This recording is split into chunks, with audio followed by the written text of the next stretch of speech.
This one's gonna be a little weird. I don't think I've done this in like a year. Or like, no, I haven't done something like this in a while. I'm not talking about like specifically for metaphor. By the way, absolute endgame.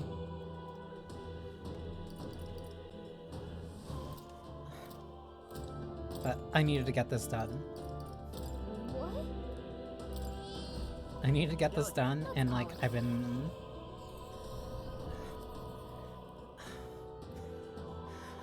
dreading this part. Like full stop, I've been dreading this part.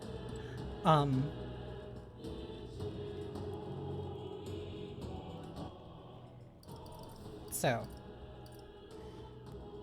as you can see, let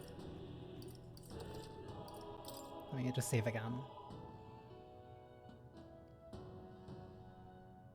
Yeah, so I put upwards, I think 4.5 hours?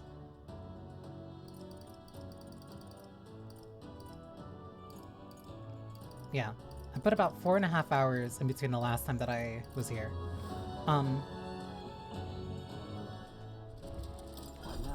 As an example of my efforts, 76, 75, 75, 75, 75, 75. On top of that, how do I show this off?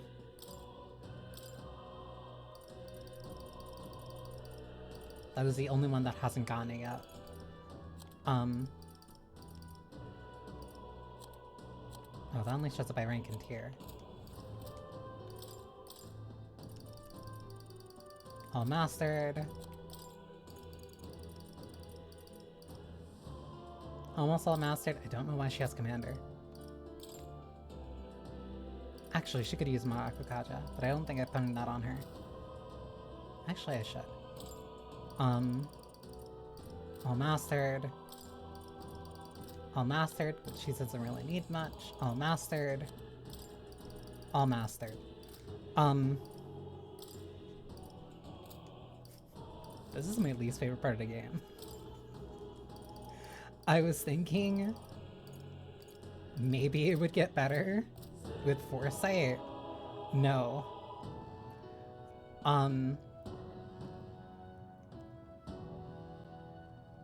Let me actually explain so I don't just look like an asshole.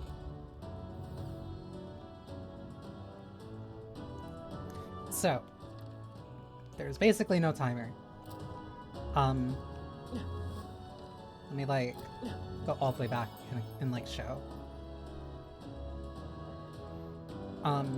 The only thing you can do in this section is grind. That's why you're able to rest in a gauntlet runner, that's why you're able to buy items. Like, you just grind until you have everything. You grind for gear that's better, you grind for either the money that's more useful, or you grind for item drops that are more useful, or stuff that highs make and steal. This is where you fill out all of your archetypes, all the ones that you want, maybe some more. I don't see anything we can't handle easily. And the goal is basically to turn this into nothing more than a grind pit. I see the enemy. Right there. So these enemies are like 70, 71. There they are. Because I'm 75 and the rest of my party, I'm 76 and the rest of my party is 74. Everything's pretty standard. I'm getting a lot of mag, and also archetype EXP. Which means I'm hitting 1,000 archetype EXP very easily and very quickly. Which means that every single time that one of the characters' archetypes level up, I get more of these heroes' Leaf of Light. Which means you feed them into whatever archetype you want. Still getting stronger. Which means that just further increases your stats. Which means you have an excessive stockpile of mag points.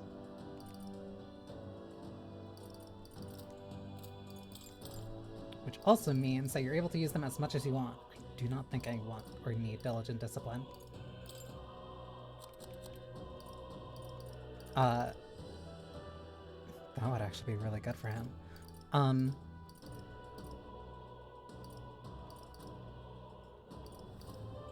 Halves damage but renders caster unable to dodge.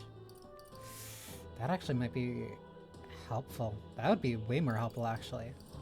Thank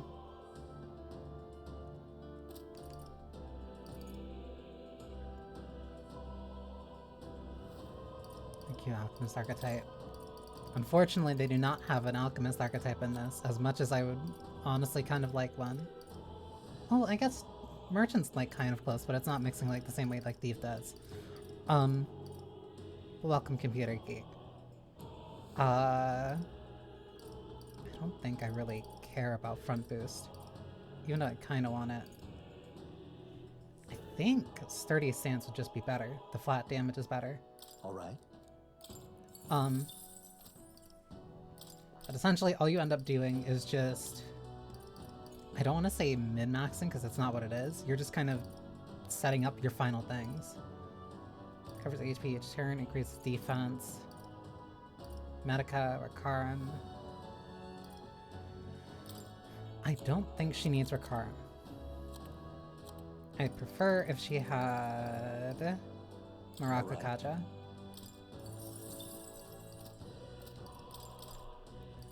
You're basically just kind of finishing everything up. Increase evasion, increase agility. I don't think he needs that.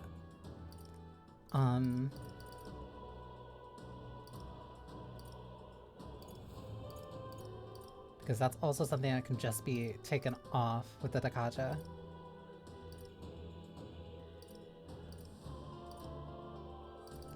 Maybe aim support. Actually, he doesn't really have any buffs that I can use right now.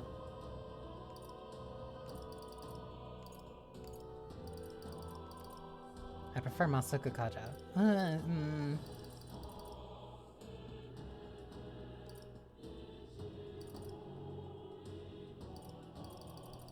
Oh, this is actually a little hard. I don't know what I want to give him. I'm not gonna worry about that. Debilitate the Kaja. Art of Dance. I don't think she needs that. Not for this. Masked Revelry is better. Alright.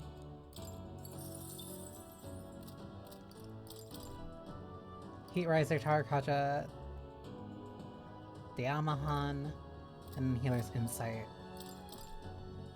Strike Boost, Help Font, Short Range Boost, Battle Cry. Peerless Warcry for all enemies by 2 ranks. So this is all about this is all about charging his own thing. Sense of Kinship.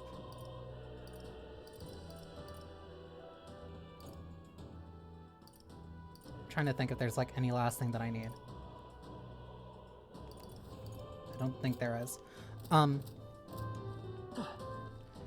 basically all you end up doing for like multiple hours is running between 2 zones.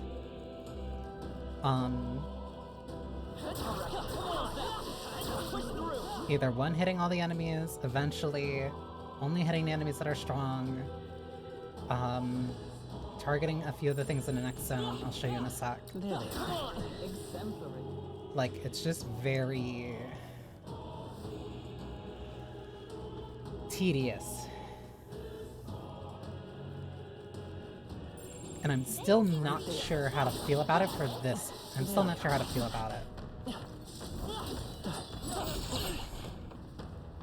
Time for some close combat. Oh my god. That's close. That's way too close. Right there. Come right here. Charging it. Forward. Because all you're doing is grinding for like an excessive amount of time. Nice. I feel stronger already. Because you're rewarded for it. So like, you kind of... I won't say you necessarily have to do it, but... I've understood it, or I've come to understand this as like... this is you having infinite amount of time to prep for your last fight. I see the enemy. That's the sensation that they want to give you. Because effectively, if everything before this was like your last chance to grind like social stats, all your bonds, like everything that matters to you, I see the enemy. then this is your chance to get as strong as possible. Which is why the final boss goes up to level 85. I don't see I anything see the enemy. Because for a while, it was very common for Alice games to end when you got about at level 65. Like, that would be roughly what the upper limit for you would be. How exciting! But this one, because the final boss is so high, you have a lot of time to just It's all clear. grind and mess with the archetype system as much as you want. Now, Which sounds good on paper. But it just ends up making the end game feel very tedious. That entire thing that I said multiple hours ago, where it's like I felt like I had to kind of follow what I was supposed to do without knowing, that makes a lot more context in the context of this part of the game, where you are just grinding for hours and hours and hours to use your royal archetypes if you got them, or to grind for whatever archetypes that you want to use, and then also feed them whatever They look pretty fruits and neat. stuff that you have. Let's mop this up quick. Long as we're careful. It is in fact the end of Metaphor. Oh my god. Getting hit once makes you so vulnerable. Please.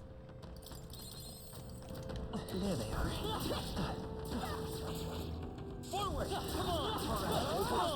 It's also the most that you're using the overworld combat because it's kind of... I don't want to say it's like not advisable to get into fights with the humans. You can, but kind of why would you? Unless you get the jump on them. They are really tricky. Unless you kind of like have a setup to really fight the ones that you're gonna fight and get like the maximum amount of bonuses, then it's really dangerous to get into fights with them, especially if they end up ambushing you. Anything would be too tough. So what you end up actually doing is going for either a bunch of the small enemies, or going for these. There they are. I'm right here. Because they give you the most amount of archetype EXP, mag, and money for the least amount of effort. And all you really have to do is just evade. Thank goodness. The humans in this are pretty trash. Takes care of the crystal, I believe. We're in the clear. Right there.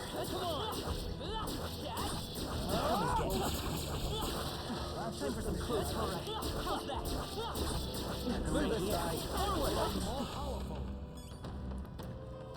the end of it. Then there's a few more down here.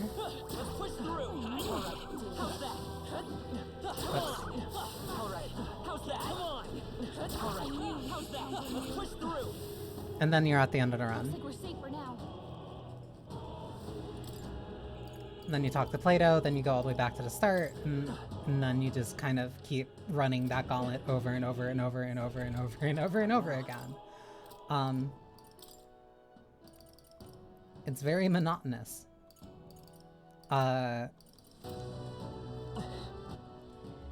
And I realized... How do I say this? I realized just how important the social stuff is, at least to me, for these RPGs, at least for the ones that, for the ones of Alice that I played. Whoops. Where if I am just, it's the problem with the answer again. And it's kind of shocking that we got back to this. But it's the exact same problem that the answer had, where it is just the RPG part. It is just the combat RPG part. There's no, like, going out, interacting with social links, how that ties into the demons and stuff that you fuse, why you would have them in your party, what's optimal at certain times. Like, it feels like half of the game is gone right at the end of the game, while still giving you so much time to grind and do this mechanical part of this. You want to play Alice games for the combat? Yes, that's why SMT is really good. Like, SMT doesn't have this problem because so much of that game is just the combat. But like, when it's just, and on top of that, like, you also, there's negotiations, there's your own party comp when it comes to the demons that you have in your repertoire, how those ones all work together. Like, something about it just doesn't work here for me. SMT mention. I played 5. Base 5, I'll say, not Vengeance. I played 5, and 5 also had like a very big grind-heavy section at the end of the game, but I didn't mind it as much. It was more fun because, like, that's what the game was up until that point. And respectively, you can get really busted in that game because you have so much more... I don't want to say it's more free, but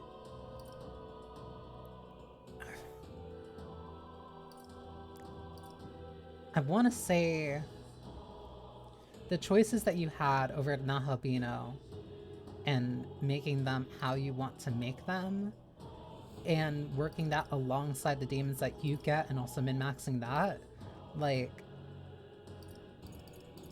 how do I say it? It felt more purposeful. Like, the archetype system is incredibly purposeful. It's very robust. There's a lot of ways that you can customize your characters. But you only get 4 slots. You only get 4 slots and you're still picking one main one. And so it still kind of ends up falling into that problem that I kind of also had at the start of doing this. Or like the big fear that I had when starting this, which was you feel incredibly free at the start, but you feel incredibly railroaded at the end. And I don't like that feeling. I always thought people mix skills together, they can pretty much one-turn a boss. Like, it's really fun. It like, there's so much freedom in the way that you can do stuff for Nahabino. And like, that remains true through most of the game, for so much of the game. But like, what's a good example? This is a good example. The Brawler skill line. You can get to Pugilist, but because of how they lock off Martial Artist and the rest of Katharina's Bond until like Act 3 of the game, the only other class that you get that has a focus on melee attacks, really, is Warrior. And, like, that's Stroll's main thing, so it's like, okay, I guess I have to kind of focus on magic. Or, like, you have to spec other characters around magic or other aspects of it. Because you don't get access to the other 2 heavy melee trees until the end of the game. So, like, I don't mind that as much because I really like magic builds. I like being healer, but I felt so limited. And like, that was really, it feels really disparaging. Especially because like, you eventually, because you're basically stuck on Prince.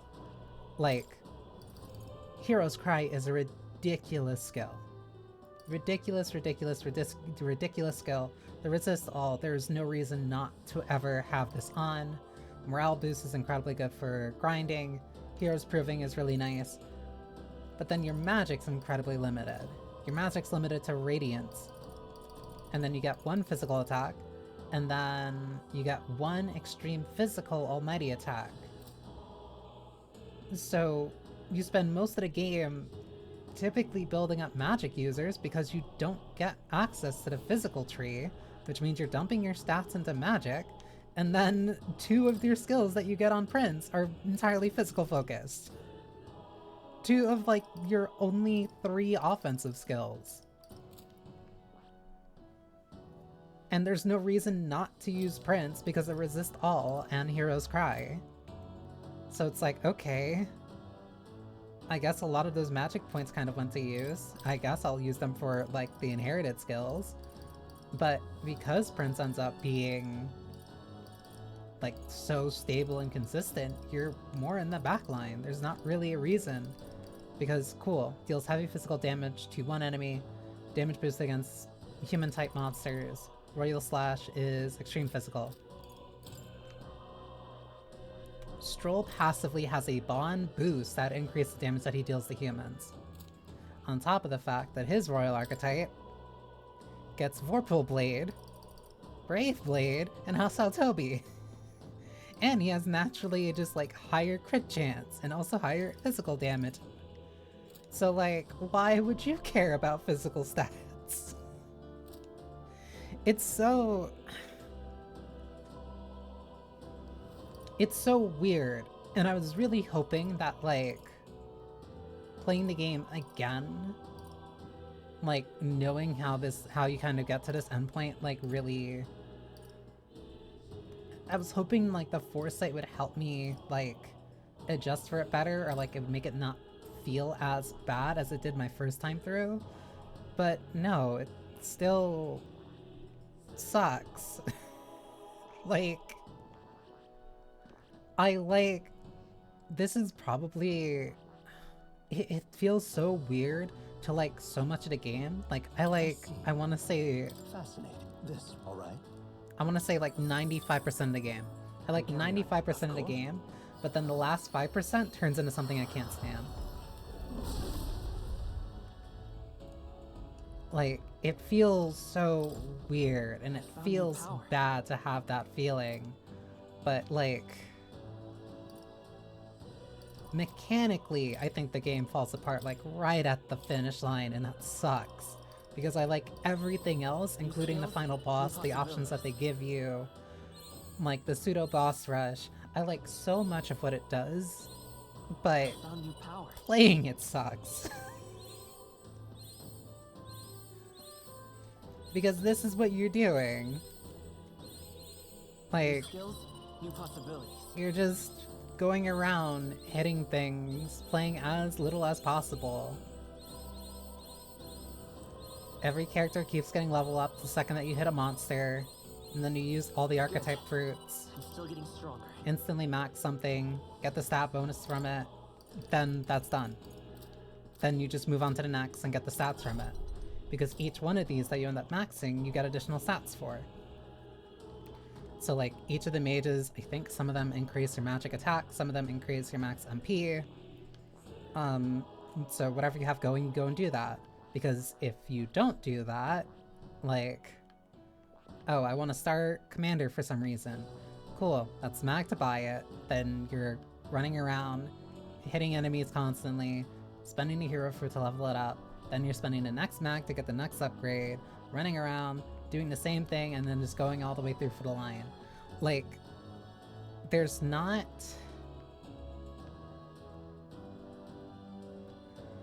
It's a time investment over a skill investment. And I don't like that at this point in the game. It is just, how willing are you to grind 4 hours so that you can get your team approximately to where you think they're strong enough. And it really doesn't help that the boss fight is split into 3 different phases, essentially. there's the first actual phase, and there's the solo thing that you do, and then there's the actual ending. And the actual ending's a lot harder than the first two phases. So it's like, okay, I guess I misread my strength, so I have to go back multiple hours and then grind up a little bit. Like, it feels bad. And I wish I had, like, a more sophisticated way of saying that. Because it is just not a fun experience. And I was really hoping that it would change this time through, but it just didn't. Just her, Kaja.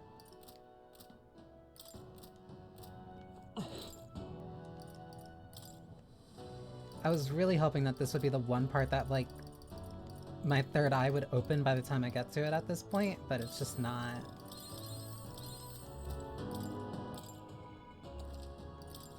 And it, like, it especially feels bad when it's something that, like, you've enjoyed for like 80 hours. You liked it for 80 hours and you're having a fun time for 80 hours, even if it is difficult, and then it kind of just, like, falls out from under you right at the end. Look. Because it was the same feeling that I had when I first played it last year. Yep. And I was, like, really hoping— I'm not reading this because I already did that last time. It's the same feeling I had last year, and I still had a really good time with the game, but Yeah. that's kind of why I wanted to play it again. Because I wanted to see, essentially, if I was crazy or not. And I'm not crazy.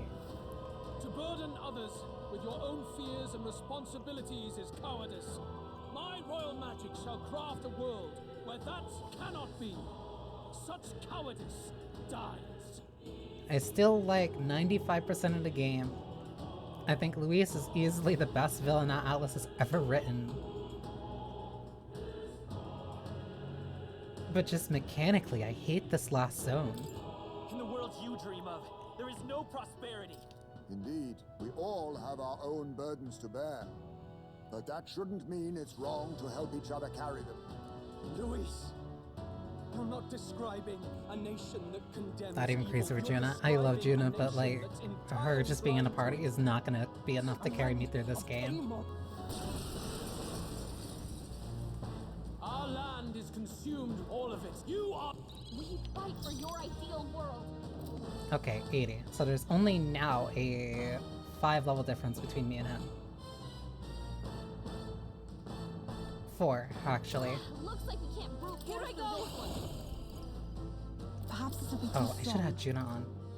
Oh, I also didn't show off what the gear was. Because I did switch people's gear around a lot more. I leave the rest to Time you. for the leading lady. I should have had her at the start. This better hit! In the name of justice! Because Joel now has a thing that lets him take 2 turns in a row. Leo left him wide open. That's a lot more damage. Hit that new weakness. Armageddon's final sire.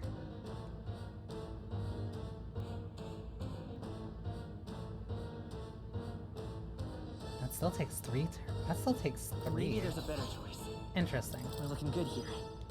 Watch me. I believe Going for the weak spot. I shall vanquish evil. Can prevail. Do I do Hasatobi?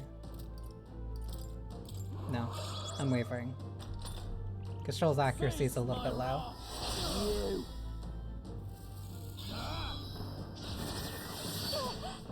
Face my wrath.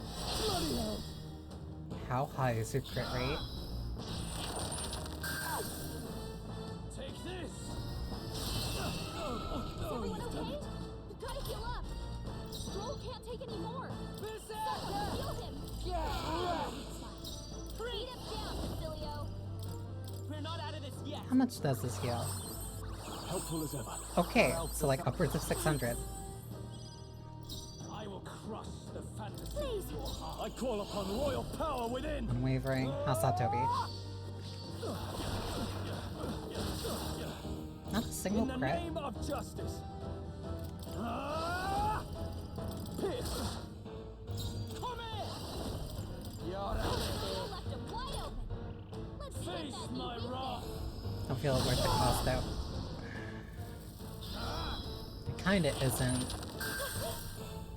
Face my Definitely flashy, but not really worth the cost. Anyone heal him? With healing power. I owe you. Thanks. Thank you. Mass Dancer. In the net, all yours. I call upon royal power One within. pass. Hack and slash. All right.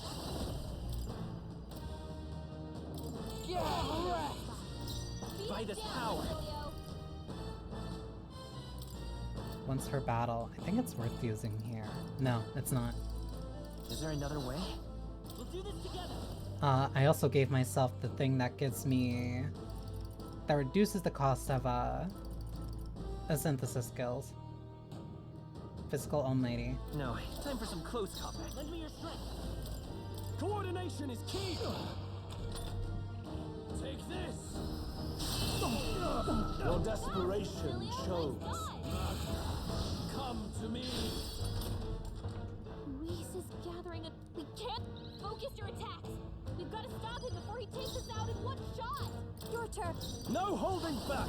What if I do House Out Toby?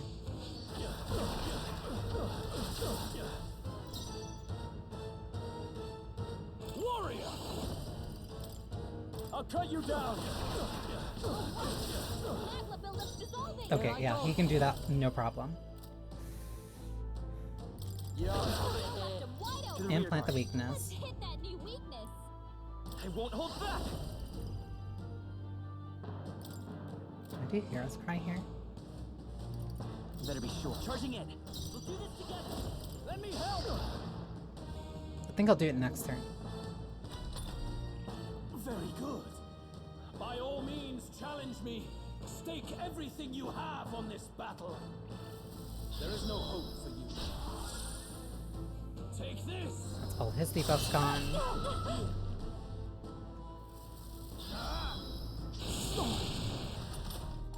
Come on. This has to work. I'll show you. This might Great job, sting. Judah. Implant I call upon weakness. royal power within. Right on target. Ooh, and that credit. Hack and slash.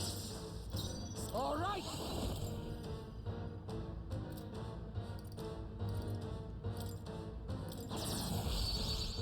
Falling back. Come forth, royal soul. Okay, now we use Hero's Cry. Don't behold this power. Raging This fire. one's still better because more damage. Their weakness. Warrior. Let us now, Judah. Heavy physical, extreme slash. Brave Blade's I'll better. cut you down. And that's No still holding credit. back. Oh, Stroll's completely out of MP. That's new. I don't think I've ever burned through MP with him as fast before. I'll withdraw My for the turn. moment. Who should you better be ready? Systemic destruction. 5,000. Down, Basilio. Not this. Yeah, no, I'll do it once. Got it, boss. Armageddon's final sire. No holding back.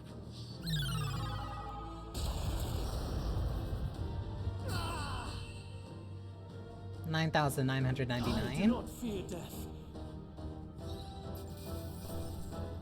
Applause, please. Went a lot cleaner and a lot faster than the last run.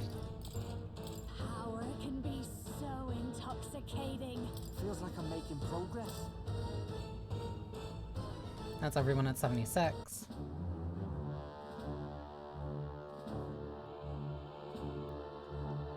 So yeah, that's the warm-up phase. Your Highness, you get in the runner first. We Already been through all this.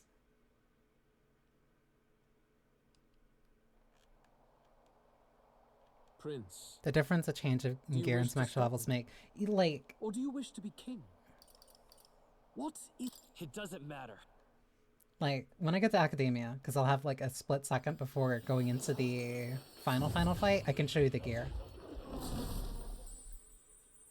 Because yeah, turns out the stats that they give you for Do you remember what happened? the stats that you get for maxing out the archetypes means that endgame Your you can journey get with revolution so has just many passed me. stats. You Like can't blame Luis to a for wanting ludicrous to end to a that cycle. oh my god. How could I wanted to say anyone ridiculous accept and ludicrous at that the they same lived in time. a world To a that ludicrous was extreme. Even so, I don't want to give up on. You still don't believe me. Reality is a monolith. This Reality isn't just cruel. If you stay here, at least you'll be I saved. didn't realize Do you truly? if I stay. how many choices they gave you like right here. I suppose. Why come? By this power. So we're gonna do this.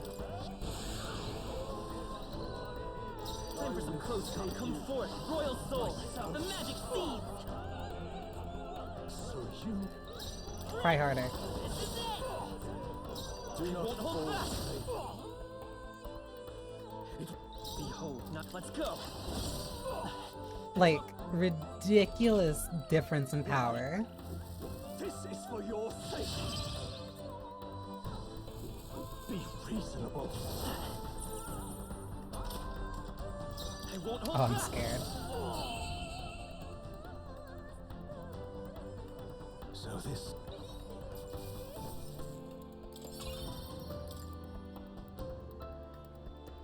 If you go back now, you're. How? Their voices. Perhaps archetypes are the will of. Yeah, already been through this. That was the one thing I did forget. I forgot to show off the gear that I had. Actually, also, now that I'm back here, it gives me a chance to do something that I've been meaning to do for literally the entire game, but I kept, like, forgetting. What now? One. What now?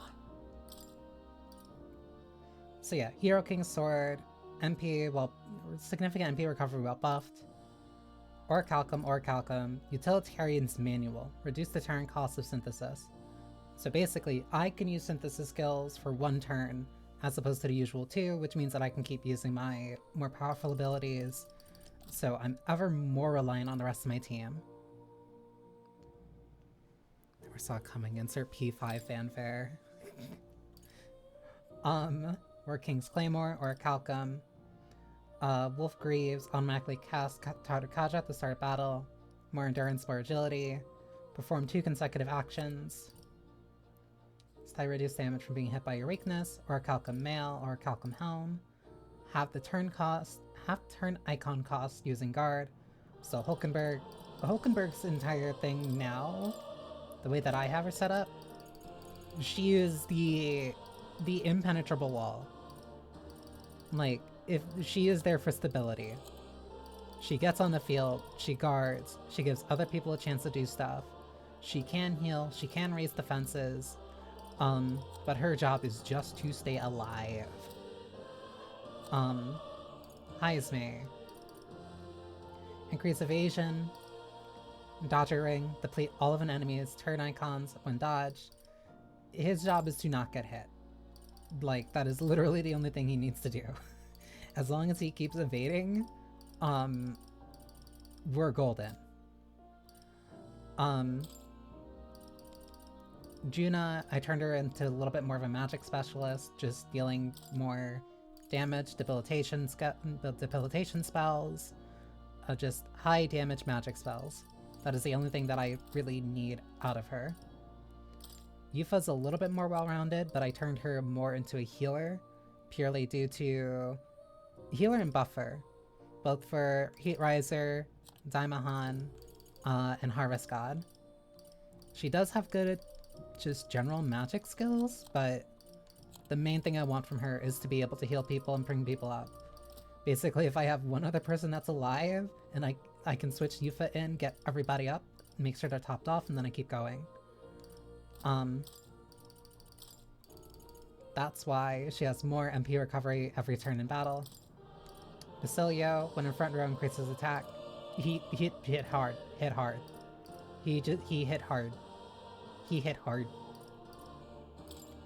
He hit hard. 97 strength. He hit hard. That is all that I need from him.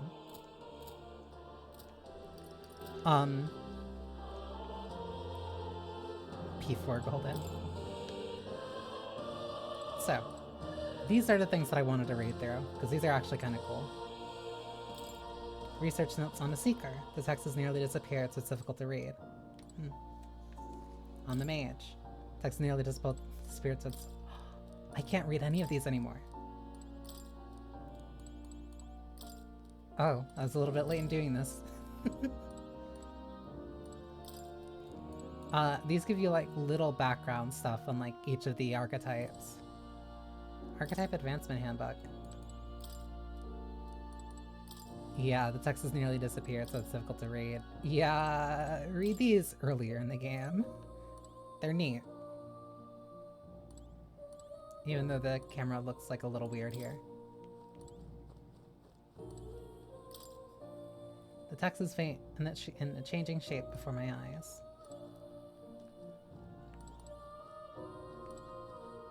Invasion Tactics Handbook. Yeah, almost all of the books here are, like, fading away.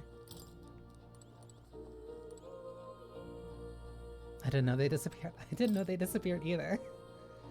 Scroll containing the formula for the royal magic. I finally understand it all now. This is unmistakably the formula for the royal magic invoked by the king. What about the Apocalypse book? The Apocalypse book only shows up on New Game Plus. Because this is a fresh save, it's not showing up. Screw that book.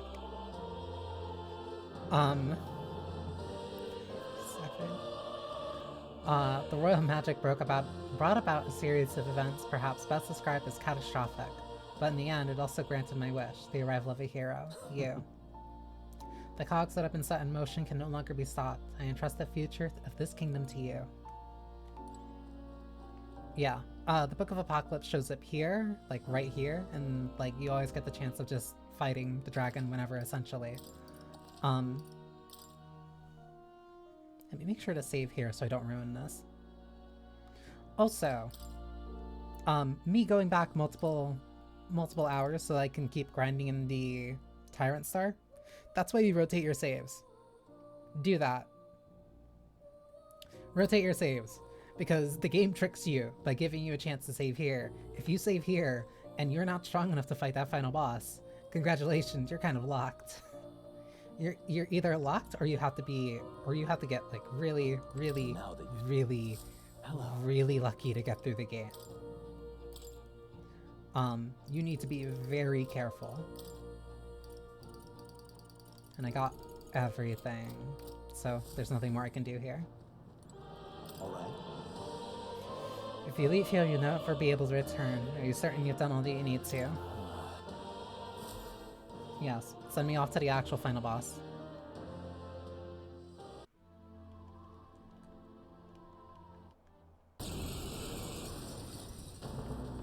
Again, the world must be shattered, and again it must be rebuilt anew. You will die in tribute to my ideals, Prince. We will win this, for the sake of our world. So, time to see the amount of difference that it makes. I shall put all on the line. I shall... Warrior! You first. Warrior! Let me read Another benefit to the fact that shall Stroll's thing vanquish gives him the evil. ability to go twice in a row. Perhaps not. Depending on the turn that you get to him, I you call pass upon for royal free, power because you're within. still going to have to do a turn with Stroll anyway. So that effectively means you get one free Hack and pass. slash. I'm ready whenever. Trying to see. Martha's the one that ends up healing. Left him wide open. Hit that new weakness.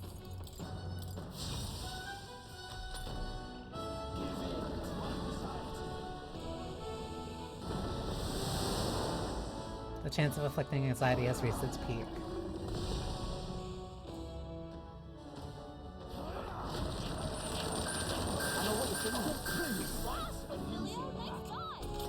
I don't know what reflected, or who reflected. I think that was Juna. Not this No, time. I think that might have been Yufa, I think. Summoner. That was interesting. I channel my power. Warrior! And he absorbed one, but I'm not sure which one it was. What's House Toby do here? A ridiculous amount. Oh, awesome souls, do your thing! Right in their weak spot. Beat him down, It's okay. Julio. Let's go. Is there another way? I'm all prepared.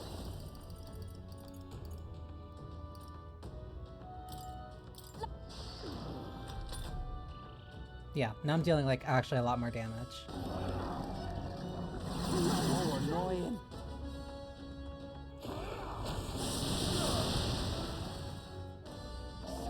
Now the fight feels drastically different. The inequities of the world can only be cleansed if the strong subsume the weak. Now, be a noble sacrifice. Sacrifice yourself to the new age. That's the one in the middle. That's a Parapus. What? Is he trying to swallow those people? Wait, they're puppets? I'm sensing deadly magic in the puppets. I can't afford to hold. I shall vanquish evil. Hack and slash. Go House Toby. I'm so mad. One missed, but then the other crits. I shall fight. Warrior! I'll cut you down. More crits. Here I go! Get wrecked! The puppet's backless mating. I won't hold back. Stomach destruction. Stroll's almost out of MP. We're not out of this yet. But he gets 2 turns, so I can just use one to refill his stuff. So it's not like it matters.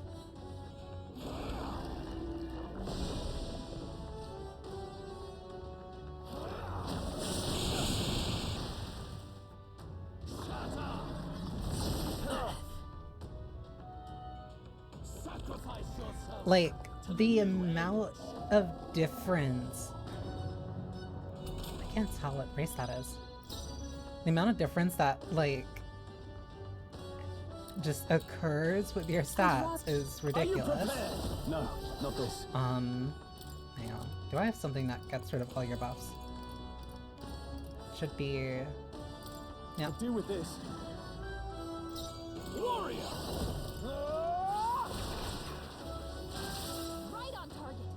Nice one, Stroll. All right. The puppet's backless Let's stay mating. calm. By this power. I'm better off healing. I owe you. I owe you one. That was helpful. Everyone is counting on me. Also better off giving... Guess I give this to Stroll, because, like... Hasao Toby just does so much. I feel so heavy.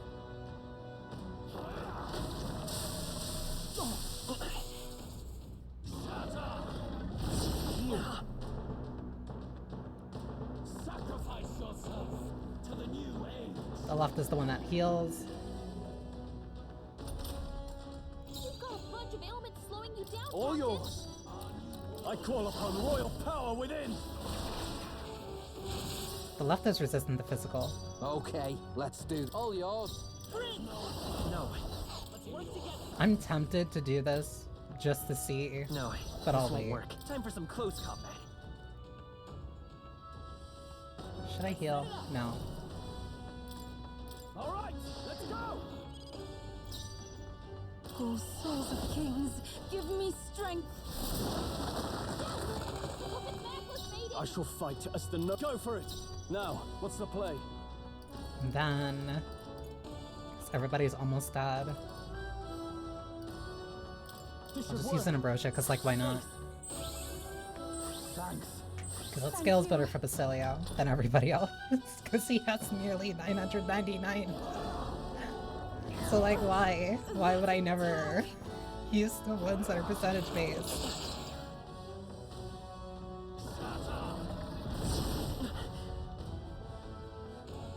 Sacrifice yourself to the new he's gonna keep trying this, and it doesn't work. We gotta do something You about better be ready. Got us. You could take him. I'll get some distance. it. Forward! The ailment's slowing you down, Captain. I wonder. No. I'll hold that. Coordination is key. After you. Warrior! I'll cut you down. Yes! The puppet's mag was fading. No holding back. Hostile Toby, my beloved. Right on target. Placing some closing in. Come here! Wide open. Implant the weakness. Hit that new weakness. I kind of want to just pull in High's Mate just for something, I Let guess. us switch. Leave it to me. Behold this power. This might sting. I'll debilitate you. Let's see if you use the Kunda.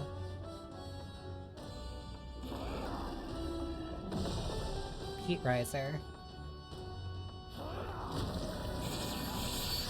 Hit hard. She's badly hurt. Get her some healing. Sacrifice yourself to the new age.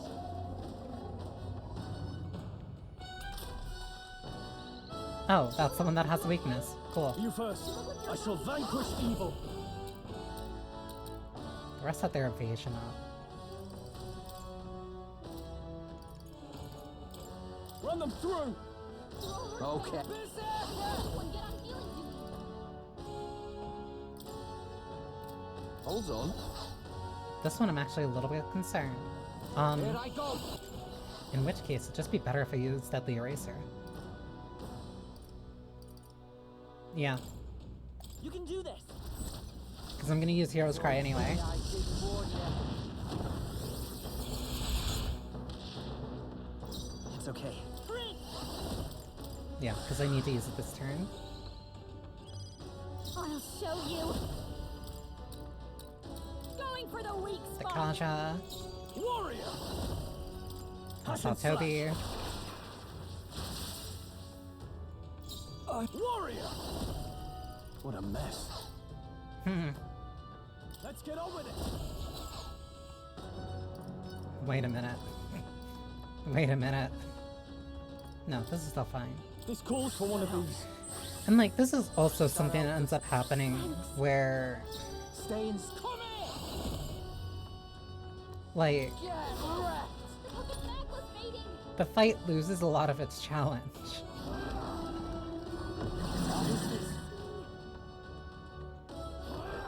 Like, the difference between this run and the one from before is absolutely night and day. Sacrifice yourself to the new age. Because so many of your stats are just like completely tied to, The next one's yours. because so many of your stats are tied directly to the archetypes. Lifetime. I'll go with this. I owe you. Do I do? Because I I call remember, upon royal power within. I got really mad when I first beat Persona 3. Because, I shall vanquish evil. I'll that cut you endgame down. section that opens up on the side, the one that you get for doing special stuff for Elizabeth, Who should like, I that beat opened down up, and I'm first? like, oh, okay, this is the final fight, so I need to prepare for it. Here I go. And then that's what I did. I prepared for it.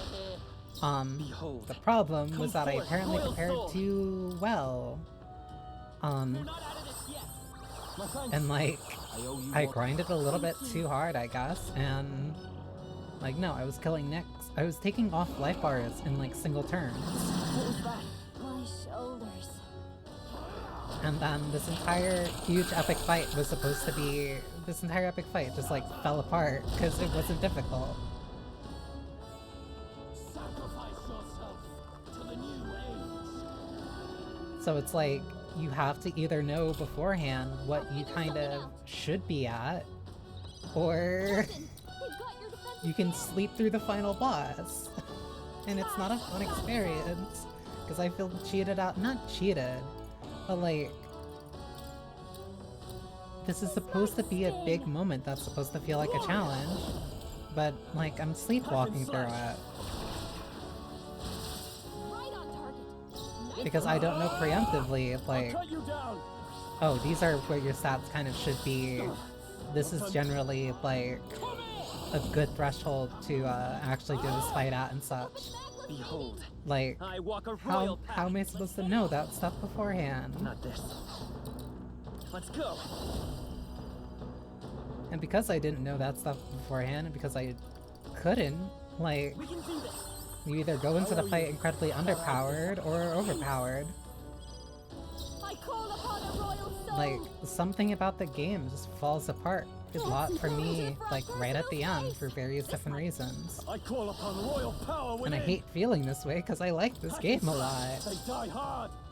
No holding back. Oh, awesome souls, do your thing. Yeah, tough one. Because, like, I'm sleepwalking through this. This is the final boss of a almost 100-hour RPG that I've been playing on hard.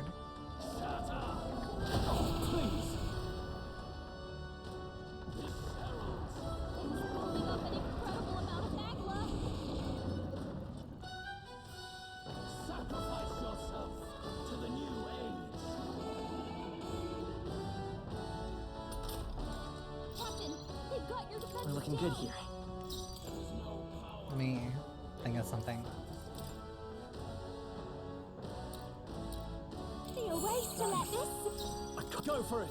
I shall fight as the noble I could do with this. I'm ready whenever. Here I go.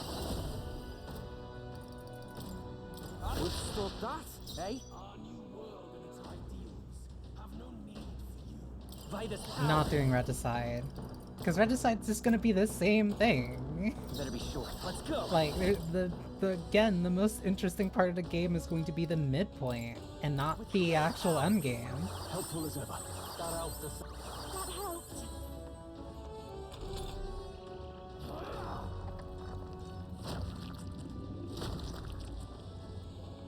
Like, it sucks. And I wish it did it. Okay, so that was like 300 healing. Which is so interesting because SMT5 found, like, another way. Like, it doesn't solve the problem entirely, but like, they found a way around it. They found a way around it then. Because, like, if you do the optional super boss thing in SMT5, because you get access to it before the end of the game, before, like, the final section of the game, the game's like, oh, hey, you did this thing. Would you like a harder challenge?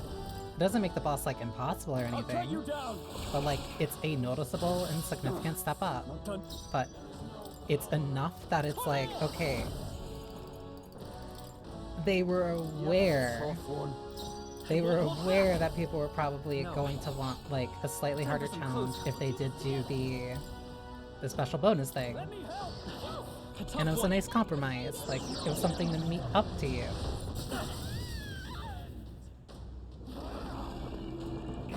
So annoying. I might have got a little reckless here.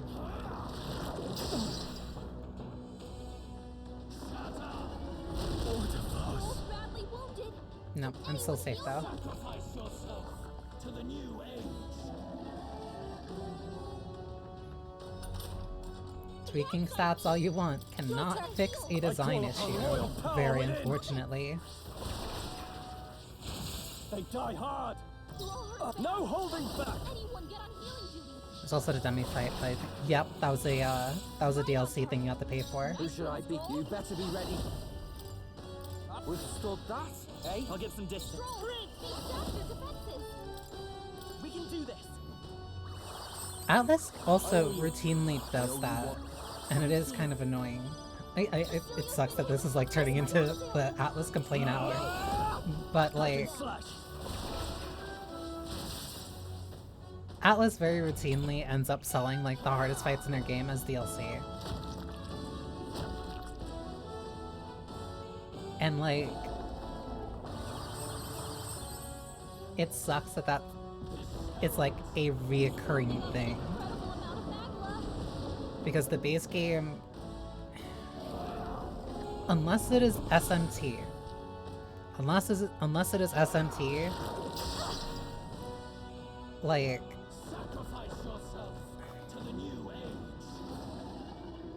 I don't know, like, something about the difficulty in their games just never feels It's okay. right. Bunch of them. And I wish I could better, like, phrase what it is. Helpful as ever. This'll be over soon enough. Please! No holding back! Your defenses. Like, it either feels too low in one direction or it feels too high in the other. I'll cut you down!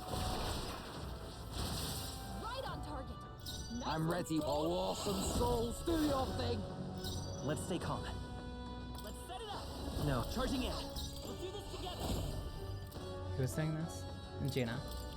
Yes! The puppet's mag was fading. This might In the warrior! Hack and slash! Just do House out Toby, because why not? You struggle in vain. Give in to the truth. Your fantasy has no meaning whatsoever.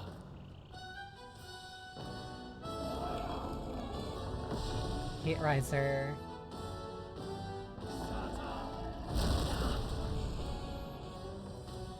That's why I routinely see people make mods with balancing adjustments for the whole game. Yeah. That's why... Captain, they've got your defenses I'll hand down. back. Behold, I walk a royal path by the That's power. why Royal is really weird. Is there to the rear guard? Like, Persona 5 Royal is really Better be weird. sure. Because they have a, because the way they do stats is so weird. What was easily before the weakest boss in the game, or one of the easiest bosses in the game, in Royal they ended up turning into one of the hardest, and the way that you get around prepared? doing it, or fight, or like, I'll cut you down! the Tougher than I thought. the strat Come, to go for it. beat the fight easier is to up the game's difficulty, because upping the difficulty increases the amount of damage that is dealt to enemies when you hit their weakness.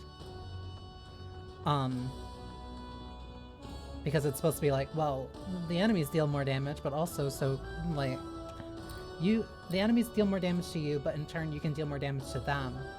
And that ends up turning that fight so much more in your favor, because the fight is clearly not designed, or like, I guess, expected for you to be able to deal that much damage, because it's entirely based around you hitting those weaknesses.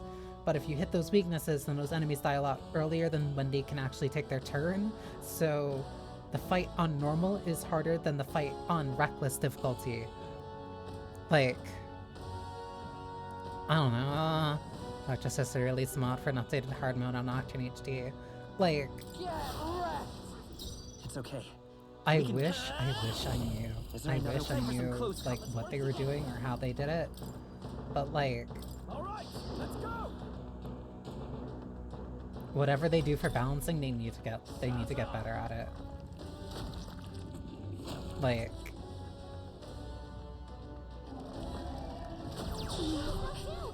We gotta make them. it just doesn't. Still fight. Captain's down. It doesn't hold up well. That's not good. Sacrifice yourself to the new age. Carapace. That side means Stepping back. physical attacks incoming. Attack before he You swallows first. the puppet. In the name of justice. This calls for one of these. Yuna's Damn down. it. Down to the rear. Get her back You on can her feet. take him. I'll get some distance. Cecilio's anxiety Come is forth, rising. royal soul. We gotta defend him until he shakes it off.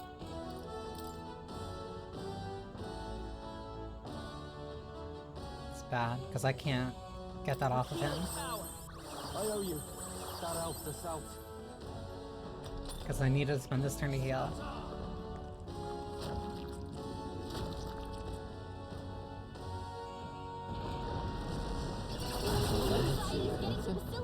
And they're targeting him.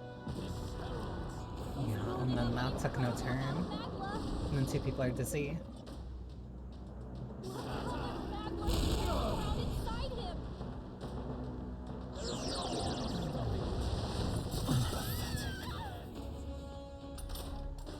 Juna's down. To the floor! Quick, get her back Go on her for it. feet. I can't. Stroll's filled with anxiety. Get her out. Time for my Stroll's Oh, anxiety. I'll hang back. I'm by this power. Here. Patra. Helpful as ever. Stroll, I'll give they've you the sapped your performance defenses. of a lifetime. This is just what I need. It is better if I just heal everyone. I'll go with I knew this. you'd help. I owe you. Like, I owe you one. I really like Atlas games. But they just can't seem to do, like, balance right. Warrior! Pierce! Stroll, they've sapped your defenses. What is that one weak to? I think that one's weak to magic. Let's trade Please places. leave this to me. You better be ready. Don't be scared. Come forth, royal soul. The next one's yours. Fast, I forget if it's actually weak to... Whatever, we're about to find out. It is. I pray you're ready. Severe dark damage to one. To me. 658.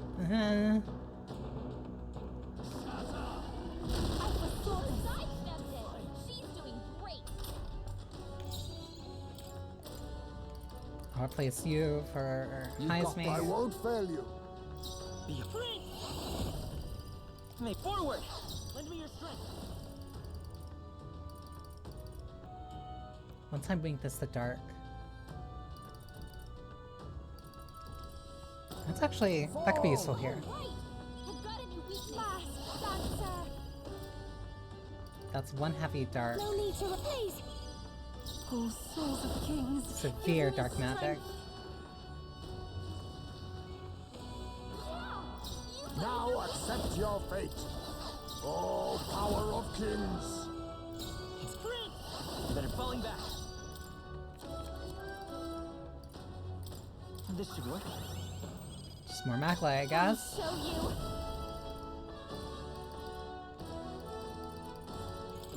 This might sting. You have to use the Kunda.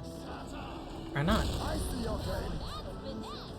Beautiful done, Heisman. Take my fullest power. No, What is the most powerful thing I have? Tyrant Fury. I shall reap them. Here I go. Okay, I guess. Well, no.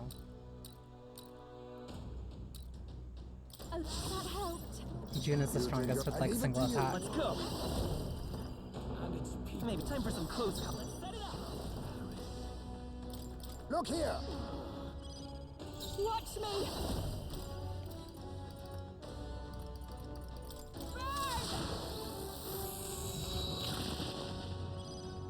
Oh, souls of kings, give me strength. Thanks. Yeah, just keep buffing up Juna, I guess.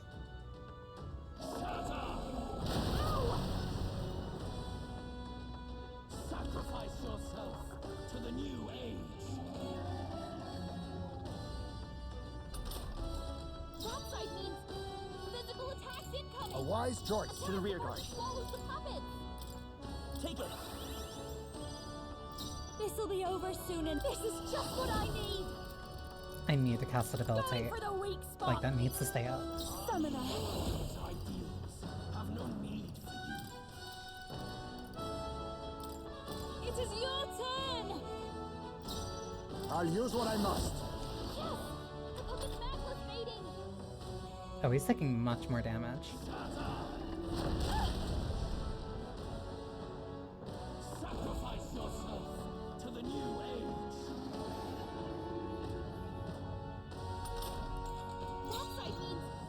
I'm counting on you. Incoming. Watch me! Before he swallows the puppet. Raging fire! Just gonna keep doing this, I guess.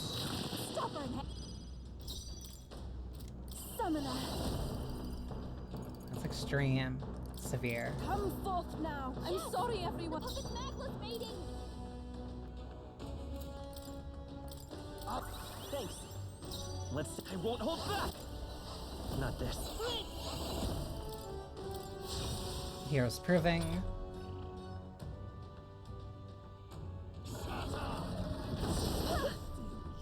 Almost everybody dodged that.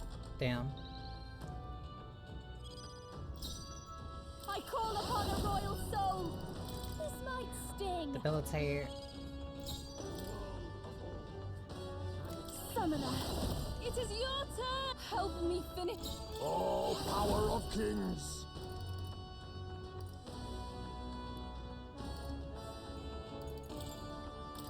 Commendable bearing. Vitus power. I guess I charging just in. do Royal Slash and just wait, I guess.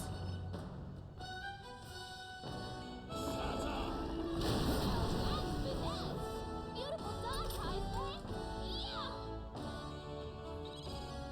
Mass dancer. Burn. They shored up. Take my fullest power. The enemy still. You think you're... I leave it to you. Armageddon's final sire. Counting on you. How's this?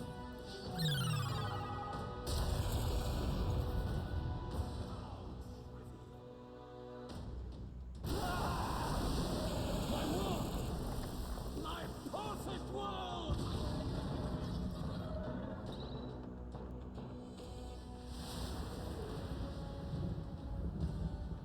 Not yet. I refuse. I won't let it end like this. Now the final phase. You will be a sacrifice. You will sustain the strong. Oh, weak one. Oh, peon. His magla has gone out of control. At this rate, even a man of Luis's mental strength would lose his grip on sanity. In the end, even he couldn't escape his own anxiety. Then by his own logic, we've got to put him down. The weak deserve to die. The bastard's own words, yeah? If he saw a threat in our power, then let us wield it. You Love can't just Basilia. believe in nothing. Nobody can rely on themselves alone. It's a pitiful way to live, and it's time we put an end to it. Luis Guiaban! Here and now, I will strike you down! Okay, it's time to do this. Give us our final call to arms. Come on, everyone. Let's go! This is our last chance. We've come this far. We have to end Destroyer this here and Charters. I'd rather. In the name, no holding back! Run them through! now. Right on target. Nice one, Stroll. Warrior! Not good. I just realized this troll has no health. I can work with this though. Stroll can't take All right. anymore. Someone heal him. I need him in the party though. The next one's yours. I shall do my best. We have provisions. Helpful as ever. Yeah, he'll be fine. Are you prepared? Better hit! Warrior! Oh, he's gonna be very fine. My boy made an instant recovery. High pressure. An air of extreme intimidation prevents action. The chance of afflicting anxiety has reached its peak. Merry Christmas, Perk. The link has been severed.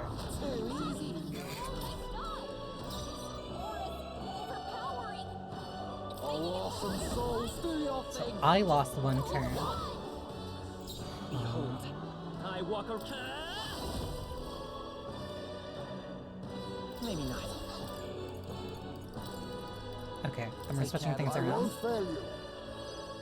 Oh, souls of kings, give me strength. I channel my He doesn't nearly have as much health. The link has been severed.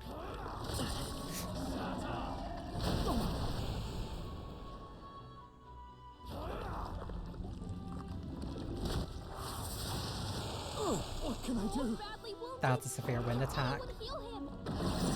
There's the Kaja. The link has been severed. I see your game. Beautiful dodge, Heisman. Go for it! Warrior! Someone heal him.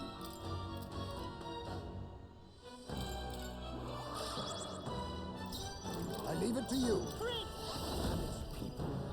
Medic health 40. Whatever.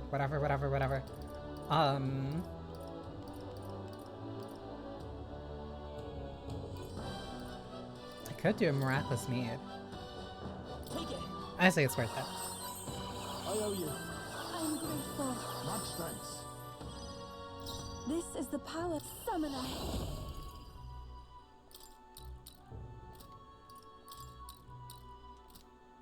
Not this after you. I think they're off just passing. Hit! Right on target. Nice one, I Skull. shall vanquish evil.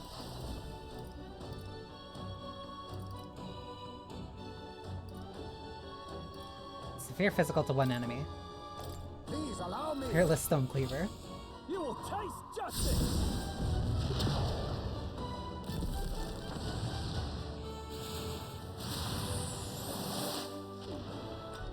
2,000 damage. Not bad. Until that happens, that is. The link has been severed.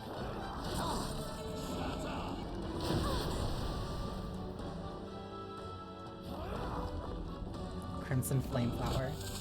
These are all severe magic attacks. It's really hurting. Can someone help her? She was hurt bad. Can we get her some healing? If you would, Time please. for the leading lady. Is there another way? I need to think.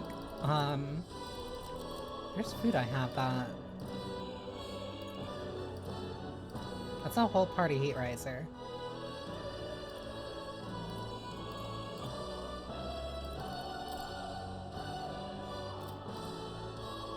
Flow stars one allies MP. Here. Yeah, I'll take that. It's your turn. No holding back!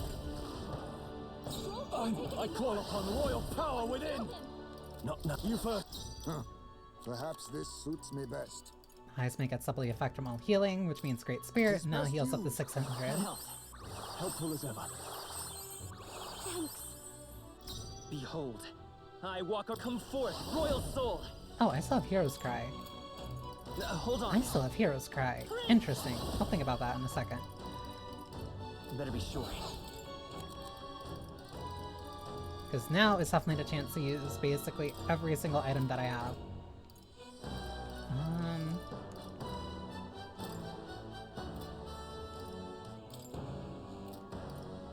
This'll do. High pressure. That is for... That is me losing one turn. That is him wasting a turn getting rid of his debuffs. The link has been severed. I see your game. And that is all of his turn icons. Beautiful dodge, Heisman. His aura This might be overpowered. No holding back! It's making it better harder to hit. fight. Warrior! Hold on. Too much, perhaps? I want to use this to heal Stroll. I owe you. It's okay. We can do this. This should work. Party-wide Heat Riser. Helpful as ever. My thanks. That helped. Behold this power. Have no need. I feel the magma. Nagidola, for you. Oh, that does good damage. You chief, a foolish people, terrified of alienation, be gone from this world. What's happening? The link has been severed.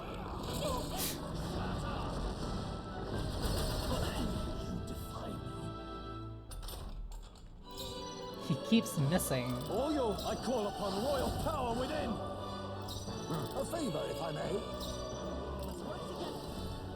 Armageddon Sire. Coordination is key. No holding back.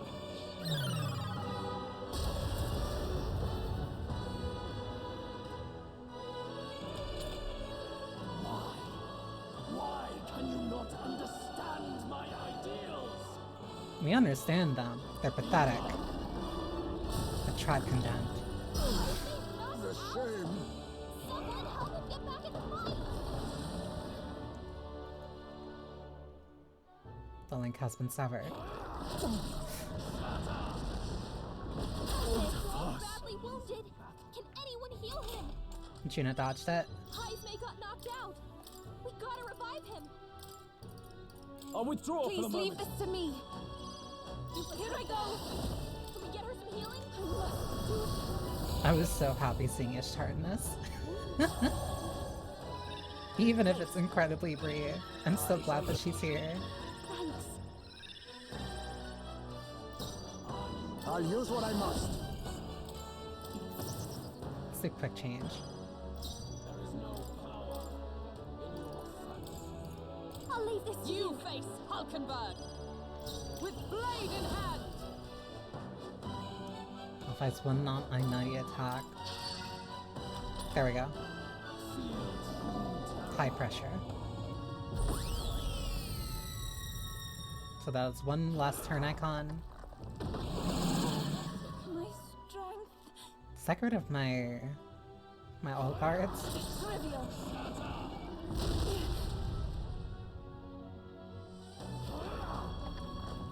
Wind attack.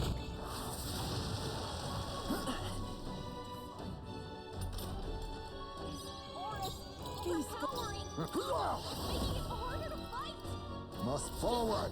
I'll use what I must. I won't hold back. No, come forth, Royal Soul. Charging in. Vitus power. Trying to think if it's better to heal or not. I think it's better if I just switch her out. No. We're looking good here.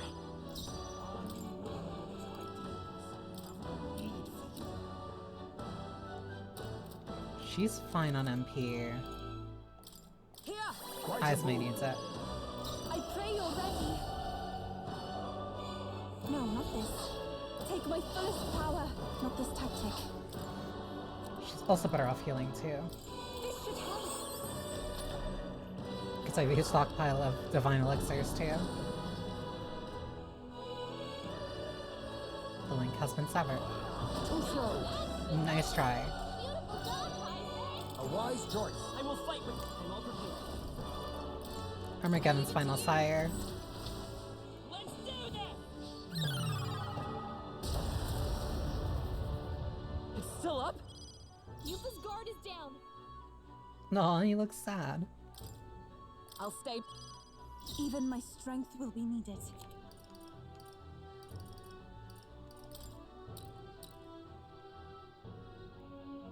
We have provisions. A world born of fantasy. It must not be.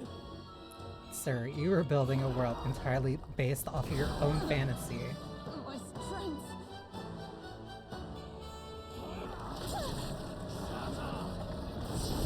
It's really hurting. Will someone help her? Feel true terror. Soul Scream. Cool. 4 more turns. I am sorry. Everyone. Heismay dodged it, so we're good. I leave it to you. We gotta help her.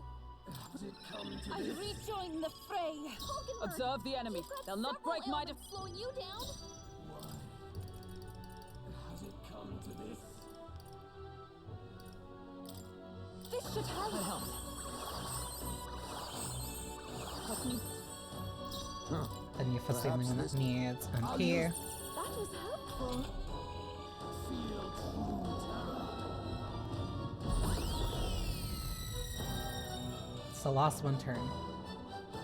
The Mustari, a foolish people, powerless by their own self-perception. Be gone from this world. He's got a power that can wipe out an entire tribe. We have to do something. And that means he's focusing on Yuffie next. Too slow. Beautiful. Come on. This has to work. Aura's overpowering. It's making it harder. Armageddon's final sire. Just hold his Even eye. with his defense up, I think it's still... Yeah, it does fix damage.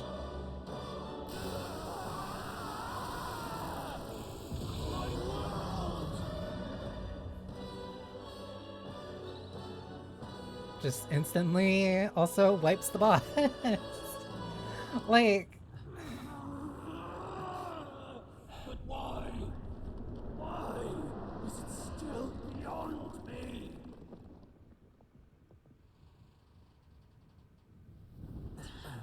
It's the Goldilocks problem. Dawn breaks. You don't know if it's gonna be either, like, too hard or too easy, and you can't know until it's too late.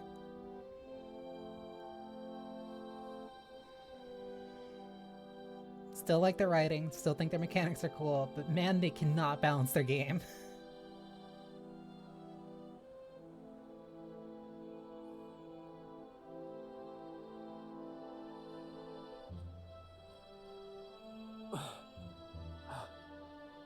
Look! He's done it! He's finally beaten Luis!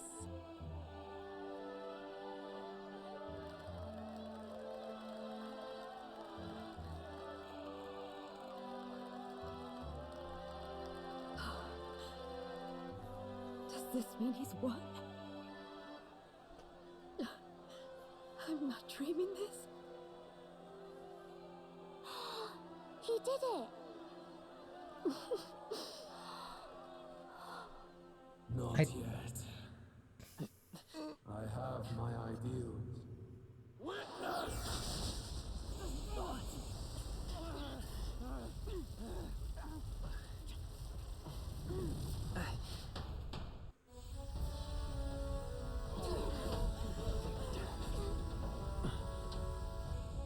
Everyone's fighting their fear and anxiety. Nobody knows for sure what's right. And even through all that, the people have declared you king! We fight for more than justice. Show him our will against his. Show him the fall of his world. Hold fast to your ideals! 'Tis your sworn duty as king! You've wielded the power of kings. It's time to stop following in their footsteps. Now it's your turn to take your place with them.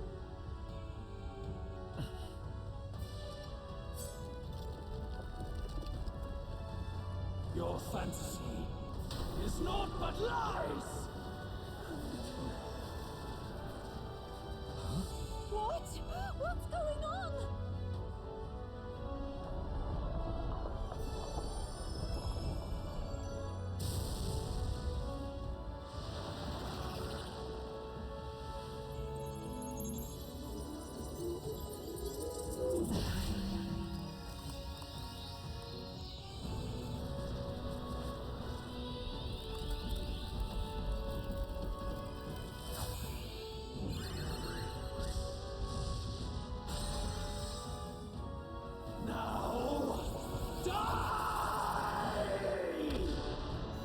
Transports.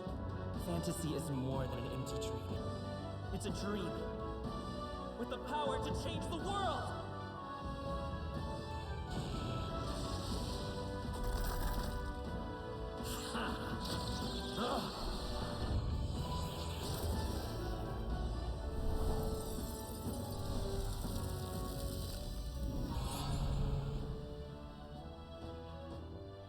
God, that design's so cool.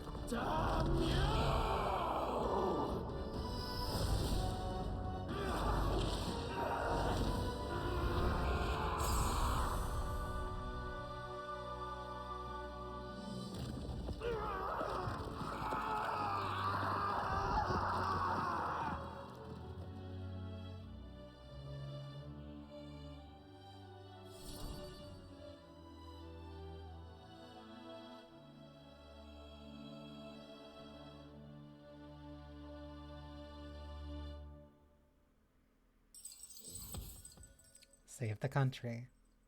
I finally bested my adversary Louise, who had become a threat to all mankind. Thankfully, the nightmare of an entire populace transformed into humans has been averted. This nation has some hope for a future.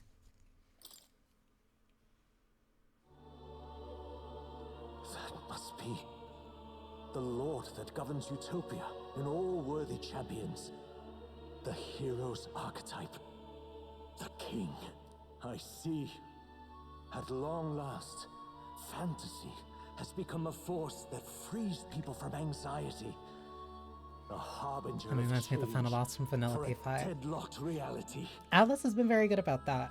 Like, very consistently having, like, a really cool send-off right at the end. The people have chosen my son.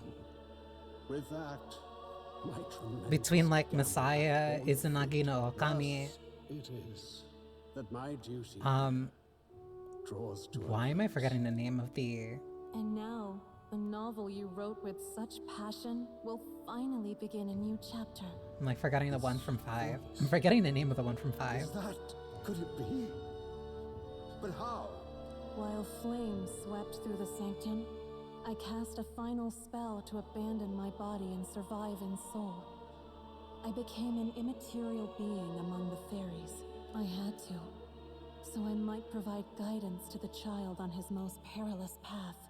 The power of the archetypes. Was that your doing? No. All I did was awaken them to it. My voice carried the words they needed to hear. That power is no great and rare treasure. It is something that might be grasped by anyone with the will to change the world. And anyone has the power to change the world. Those children proved as much. I am truly sorry. I lost all the power I once knew. I saw the sanctum burn. And you. I lost you. Once they took our child from me, all my remaining hope went with him. And so I placed my faith in the royal magic. Mitsubishi. No one has a white. Like, I can't remember what it is. Oh no, Centennial. There would still be hope. This shall do. That boy's fight, and ours, is finally over. The people no longer need some mystic relic or some lofty magics to soothe their fears. They have found the strength to overcome. Oh, he drew a it picture of his within, cat in his spare provided time. They can turn their anxiety into strength and never stop walking toward the unknown. Reality will ever change. Their world shall be one full of possibility. This isn't about the throne anymore.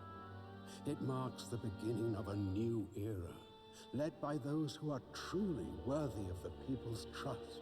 Almost the appointed time now. The day is dawning on a new king's reign. And with it, my true passing. However, if I may truly end my life with pride in my boy, and my love at my side, I've no regrets. It's been a long road to this moment, hasn't it? It has indeed. But for our son, Kitty. a new journey now begins.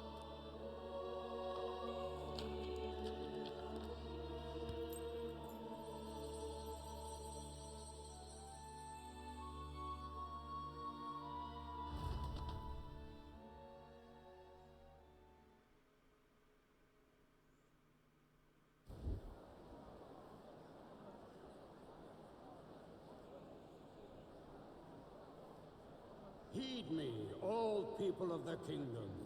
Dawn breaks, and the appointed hour hath come.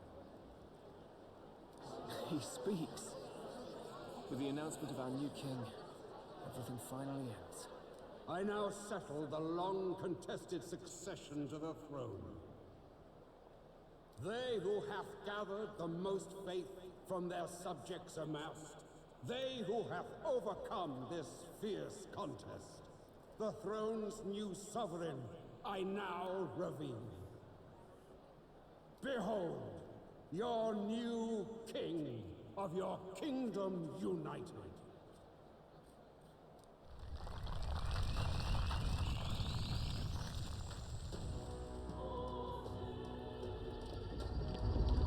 That looks so weird.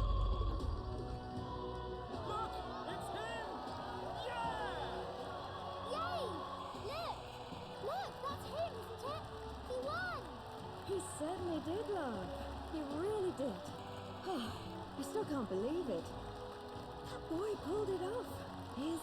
Majesty, the new king. I won't accept it! The new king is Count Louis. You can't just crown his son after all. Yeah, it's the. Cheating, that is.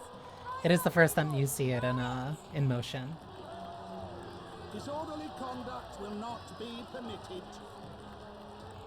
Settle down. The tournament is over. Our new king has been decided, and the royal capital falls under His Majesty's rule. Threaten it, and you shall face the wrath of the Crown Theocracy's warrior monks. Bloody fantastic.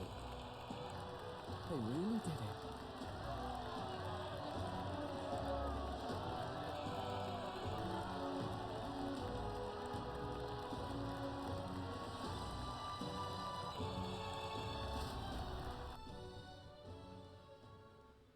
Quietude descended once again upon the royal capital, and the day of the new king's coronation arrived. Some days later.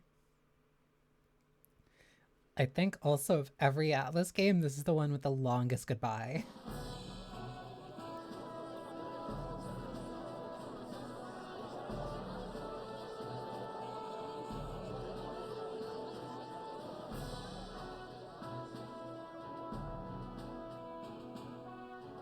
Boy, coronation really crept up on us. There's a lot of people in the crowd. Don't tell me you're nervous. Hope I can do After this. everything we survived already, stage fright should be nothing for you. I'm not nervous. No, I'm not nervous. Should have known. Fearless as always. Don't get too complacent out there, though. Your newfound dignity suits you well, Your Highness. Ah, but I suppose you have outgrown that title. Your Majesty. Yes, that too suits you well. Your Majesty, I hope I can live up to that title. By the way, saw some of them Senate fat cats hovering about, acting like they've been supporting us from the start, of course. Always on the winning side, eh? Better than the alternative, no? Especially since we've got some Luis diehards among the people. I hear that many are concerned about his proficiency with statecraft. To be honest, I'm not so sure myself. And their concerns justified. It's not as though I swayed the entire kingdom to my idealistic views. Juna will stand as moderator at the podium. His Majesty will only be asked for a few brief answers. First, the people would know how you aim to lead them. How will you respond to that, Your Majesty?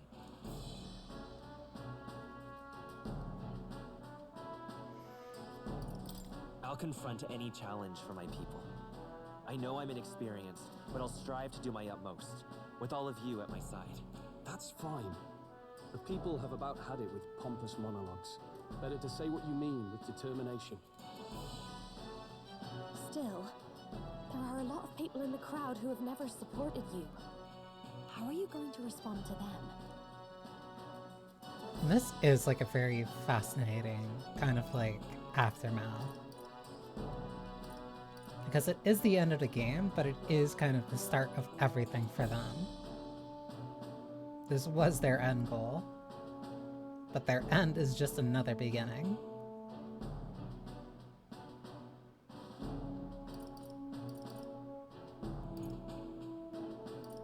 I know mutual understanding will come slowly.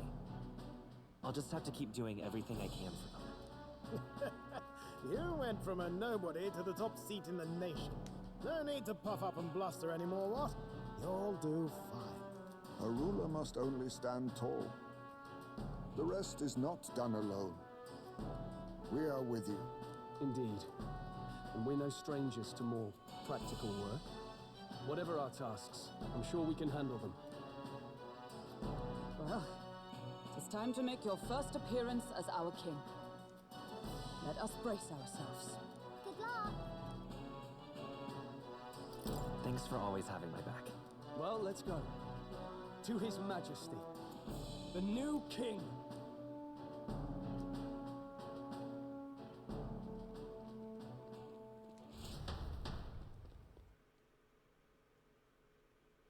The afternoon.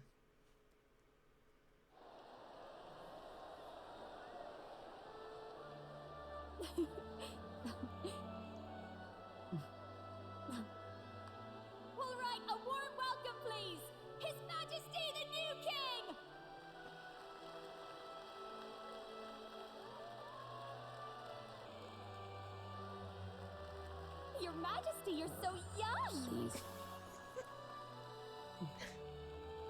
My king, your subjects would hear how you intend to lead them. Relax, okay? Take it easy and use your own words.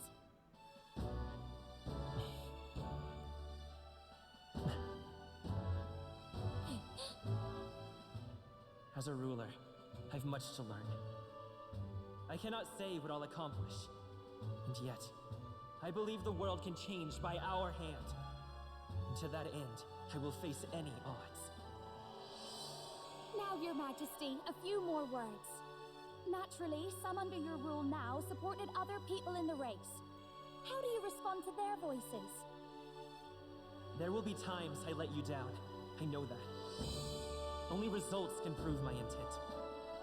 But still, even should you oppose your king, you can always believe in your own future.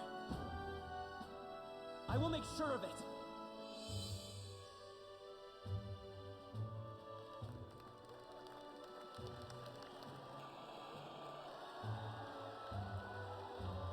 A nation where dreams and fantasies are always in reach. Will surely be a challenge. We'll make it happen. There you go. If you can pull that off, you'll be the finest king we've known. Well then, this is it. Your attention, please.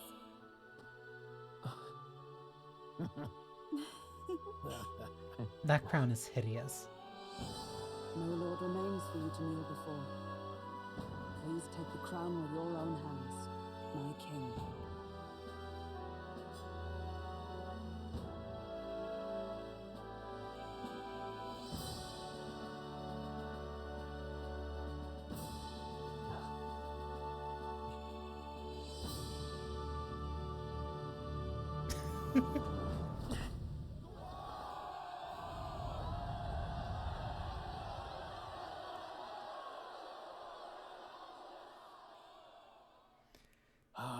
Long have I awaited the arrival of this day. So any other game would have ended right there. This journey has reached its end. He came to know the goodness of a hero's heart, and became the king his people had always hoped for. But as this journey ends, so another begins. I'd like you to watch over him on his path for a little longer yet. Any other game would have ended there. Since the arrival of the new king. Now you go a year later.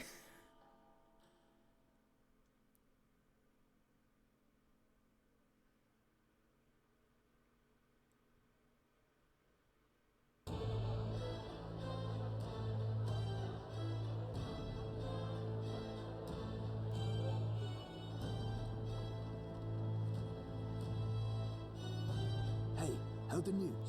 They're finally reopening that mage academy that got closed down. You don't say.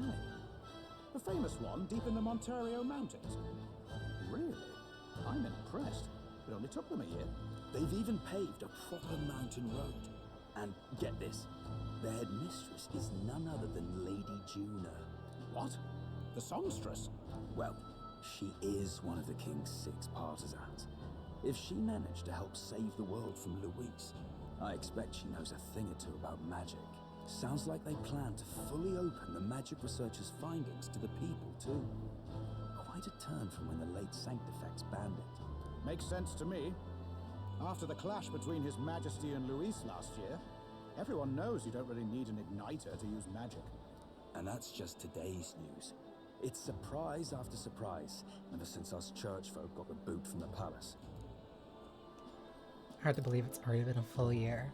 Only natural that there will still be unrest among the people. Even the royal knights. Their leadership was bound to the church more than anything, and now he's out on his ear too. And replaced by Sir Jaime Nocturne, no less. You believe like when you that? get to see how the characters The doing royal post-story knights led completion. by a Yeah, chief of I love all it. things. Though he's one of This the one six is probably partisans easily my himself. favorite too. When he speaks, everyone listens. No one's about to complain. Even Parliament now invites citizen representatives to hearings. Strange to think we'd been deaf to the voice of the people until now. It's unbelievable, compared to the days of the autocrats. How swiftly the times change, eh? credit where it's due. I think it's thanks to his young majesty. Remember last year's coronation? Unprecedented, that. Saw heroes of all different tribes celebrating the king's victory. Celebrating among the common folk, even. They tell me some of the younger aristocrats have taken to calling it the Great Reconciliation. It really is a tragedy, what happened to his father, the king. But considering how his sons turned out, I hope he's at peace. Indeed. Yet the real test is still to come. The first year has seen a lot of good, but we've still got our share of problems. People are smiling more now, but smiles won't solve the multitude of problems we still face. Speaking of His Majesty, I've also heard some folks saying they've seen a boy wandering around these parts who looks just like him. You don't suppose? Not really keeping it low-key. Can't be. Without his escorts? Besides, what business would a king have in this place? Suppose you're right.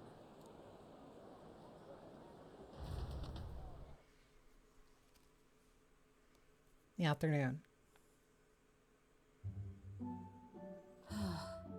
Mountains upon mountains of appeals from the people. How many days will Also, always the post-story outfit changes. After all the trouble you took to flee politics. And somehow you're now the preeminent ladyship of your house. Her little Such is hat's so fate. cute. Despite everything, this year has passed in surprising peace, hasn't it? Honestly, with the royal scepter disappearing like that, I feared more dissent. Perhaps after Luis, they swore they could never let that happen again. Either way, more and more are dealing with conflicts calmly and openly. Promising. It promises that I'll have an eternally cluttered desk. Here, Your Majesty. I've brought in the next load. And there we go.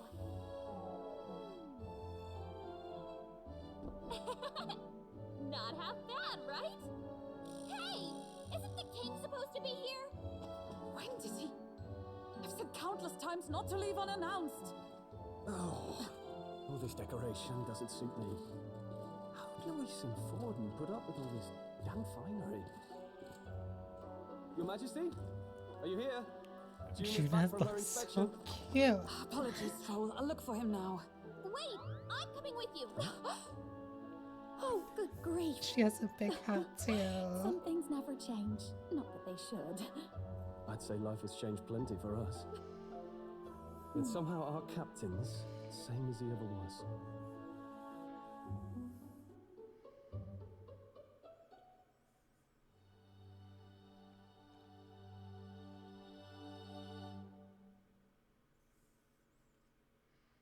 She is a witch.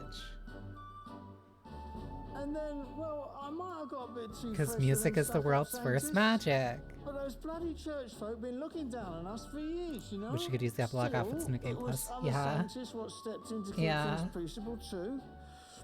I reckon they're not all bad. Guess me cogs turning. They lost both their Santifex and the Saint Lady last year. Got their own struggles, I expect. As authority weakens, power falls to the hands of those who have never wielded it. We must ensure it does not corrupt and give rise to new conflict. Not like it excuses all of them or makes me want to go up and shake a sanctor's hand, but you really put some perspective on it. It was good talking to you, too. You know what, lad? You're all right. You ever need some good, honest work? I'll get you squared, eh? I'm glad to see more optimism in the world. Still, it'll take more than that to affect true change. I should have known you'd be wandering around without your escorts again. How is it, being able to hear the city's honest thoughts?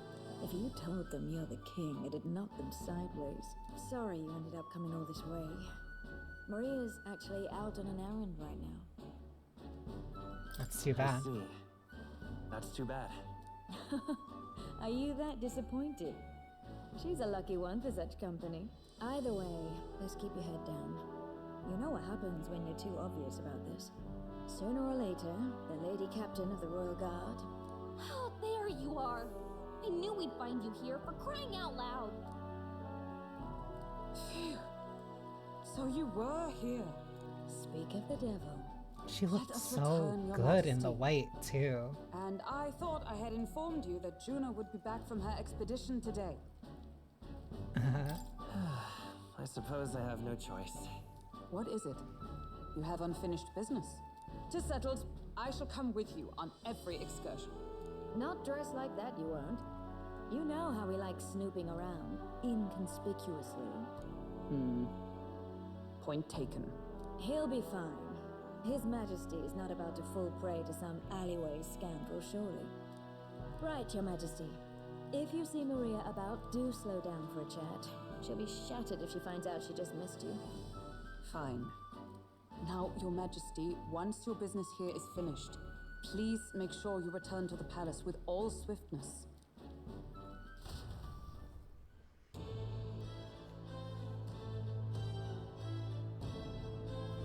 All right. One last final. Maria, where Let's are go. you? This reminds me of the first time Maria went missing. It seems so long ago now. She might be praying in the Grand Cathedral just like back then. Before heading to the Grand Cathedral, why not go talk to everyone else first? They're all in the royal capital to prepare for the new year, so let's find them.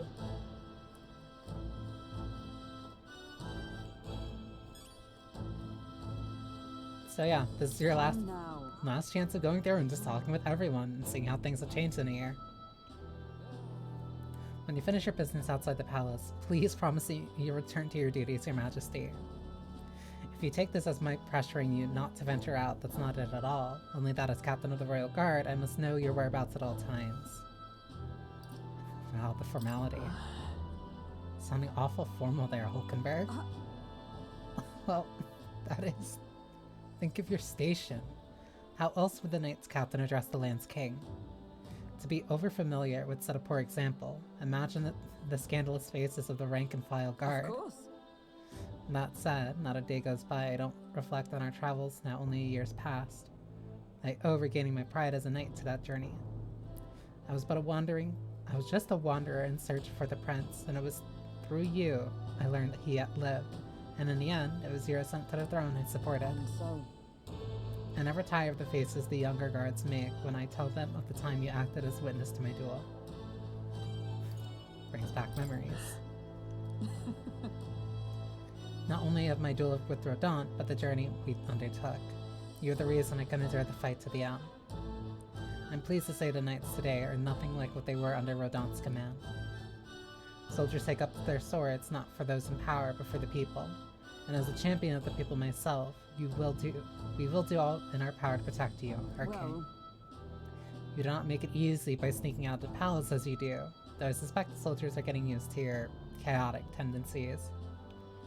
They know they protect not just a king, but a ruler who stands beside his people and hears their voices in clarity and truth. I will protect you with my life, as I have always endeavored to do, Your Majesty. Only let me stay by your side to do so. What do you want to do? Yeah, and now you're just completely able to walk around and chat with literally everyone. This is the big payoff. And especially getting to see how everything changed here. Puppy. Question mark? I don't even know if that's a dog. What is that thing? Weird thing. Hey. That's the way. Alonso. Yeah, we still just kind of have this here. Pleasure to see you. Well, hello, Your Majesty. It's only been a year since your coronation, but I see you've become quite apt at sneaking away from your palladial duties. Under constant fire from knaves of all trades, con artists and critics alike, your opening act has been rather tumultuous now. But... Yes, it's been tough, but I'm glad we managed so far. Quite right. Your critics are loud and open with their barbs, but plenty more have put their faith in you. Besides, most of those agitators are the kind of scum that stirs the pot in hopes that they might benefit from the country's turmoil. Nothing I couldn't handle, of course. All in a day's work for the Royal Adjutant to the Citizens Council. Quite an ally I've made, I sure hope. Hey.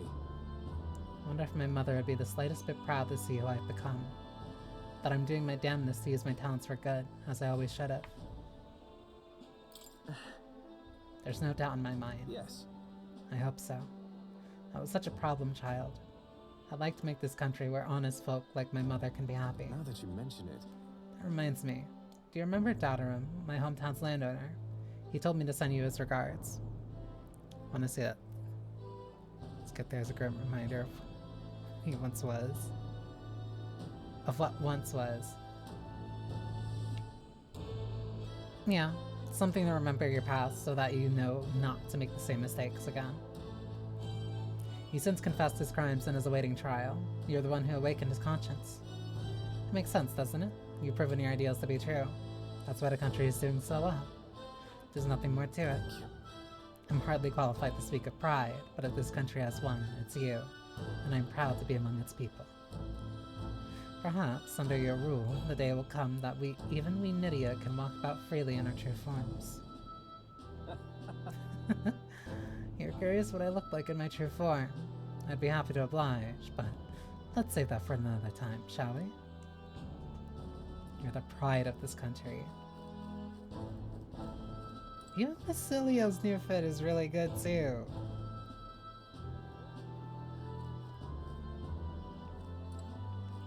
It's criminal that you don't get to see more of these outfits. They even have the unique art. Like, Atlas keeps doing this with their epilogues, which is like, hey, everybody gets a new outfit, they add a unique sprite, the unique set of sprites. You only get to see it for like 20 minutes max. For whatever reason. Well, I see your king is out on some personal business, eh? I believe Volkenberg was searching for you, but I suppose it's none of my business who comes or goes. I'm on break myself.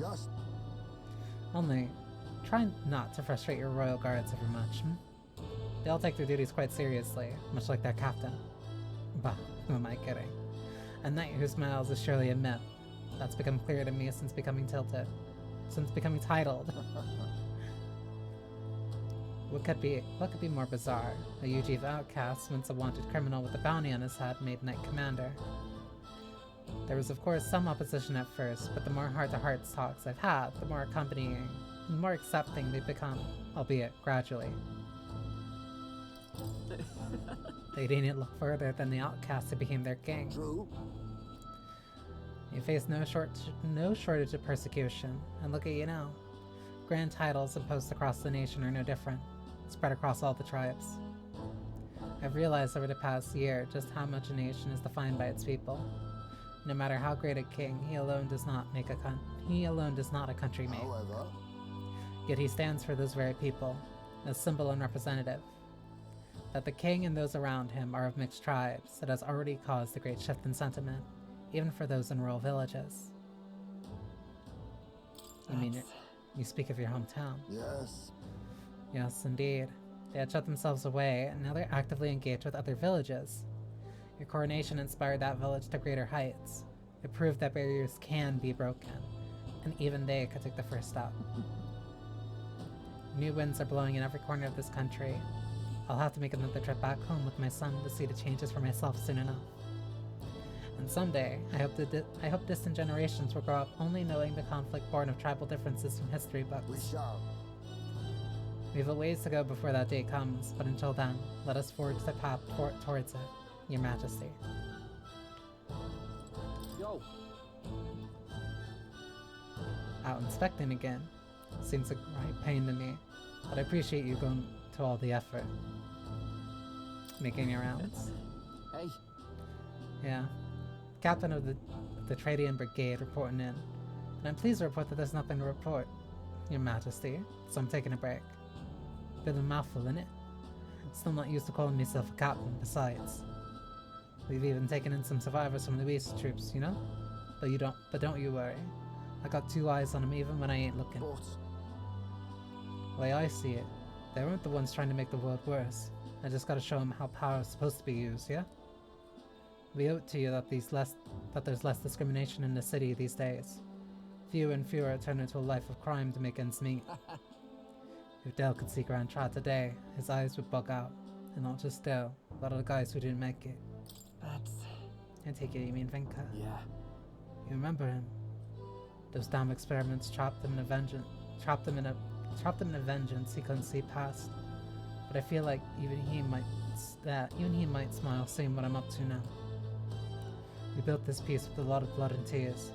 So I say those of us who made it this far owe to all of them what didn't. To all of them what didn't to protect it. Jesus. I think I like Basilia's outfit the best along Gina with her giant hat. Like, it's still so much the same, but like, the small changes in the color too, it works so well for him. Maybe I've got nothing to report today, but it's not like bad people just stop being bad because you're king now. Thank you. You've been through a lot though, so thanks for not giving up on us. Or the world for that matter. You spot any trouble that I didn't spot first, you just put me right at it. You put me at it, I'll solve it quick like. Alright then. This place is... I don't think there's anybody else still in the back. All very nice. Oi there!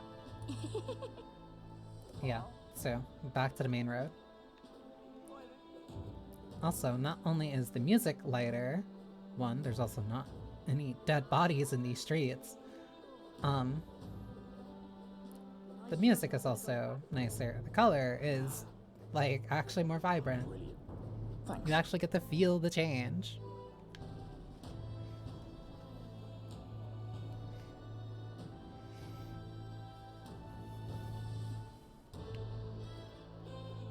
It's storytelling through the environment.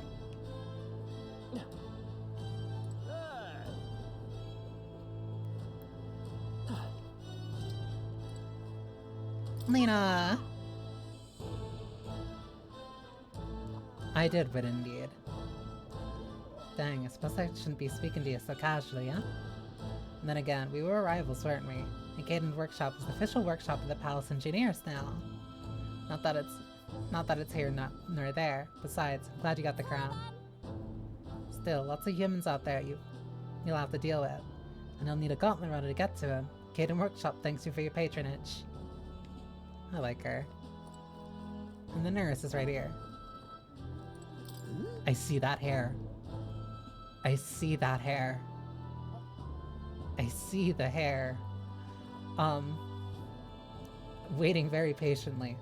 What brings His Royal Majesty here? Come to feel the wind on your face too, have you? Aha! I know what it is. I have the fancy old title of Chief Engineer of the Kingdom Infrastructure Development Bureau, and can research as I please now, but something's missing. So I threw off that stuffy old uniform and came to gaze upon the runner in the way I do. Take your job seriously, please. I know how you feel. I feel like I know what you mean when you're saying something's missing. I knew you would agree. I think my bones are aching to feel the wind. I rather miss the days of dashing hither and thither in the runner.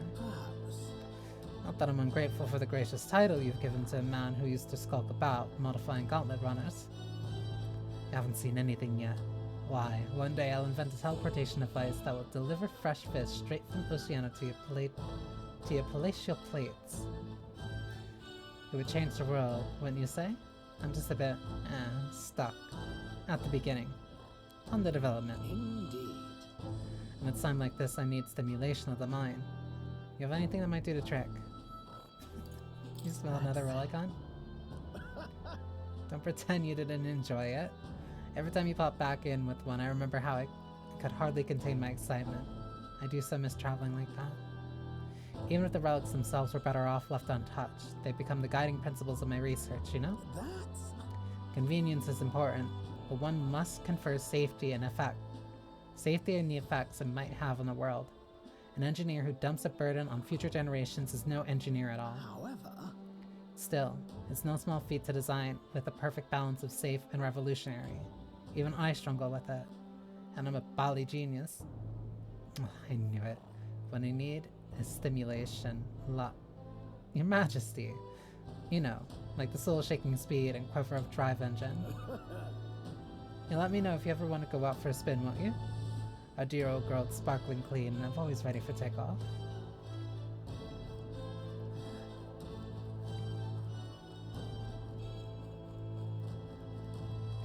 Her hat is so cute, and I can't not be normal about it. Like, I love her. I love this design so much. It's so good for her. Rather cute, aren't you? It's so good. Thank you, Computer Geek. Like, look at her. Look at her. It's so cute. It's so cute. My king. And like the art too, with her giant hat. It's so cute. There you are, Falsey. Heard you in town, so I decided to see if we might cross paths. I have so much to tell you about my inspections. I'm afraid you'll need to clear your diary for me soon. Inspection? Hold on. Really? Do you need to go back to bed? You were the one who sent me to Mage Academy, were you not? Well? The Mage Academy's reconstruction is going swimmingly. Repairs are in full swing, and we're already processing admissions. I must say, I'm still surprised you appointed me, of all people, to be the Academy's headmistress. I was rather looking forward to going back on tour as a songstress. Oh, and I shall introduce you to my furry little friend. I scooped him up in the Academy of all places. The little cat on the bench? I wonder what that was. I wonder what they were doing there. During the reconstruction, they stumbled on the little guy in some kind of observatory supposedly used by the king long ago. Considering the uniter around his neck, I'm sure he was being taken care of. I mean, there's no way a cat could survive all alone in that cold, could he? So... Regardless, our mysterious kitty is only at the tip of the iceberg when it comes to the Academy. All that knowledge was lost when it fell, so we're starting from scratch. It may even be hiding secrets as big as the Dragon Temple or the Sanctum. Oh, and I'm keeping the cat. Feels like fate, you know? Speaking of which... Speaking of fate, on my way back, I met up with Mirdas. Who's that again? Now we're She's talking. well. She's been keeping well, I hope. Yeah. More than well. Her throat has been fine, and she's a fairly prominent singer about town now. We both just keep soaring to new heights.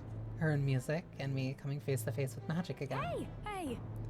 Surely you remember, music was the first magic born in this world, yes?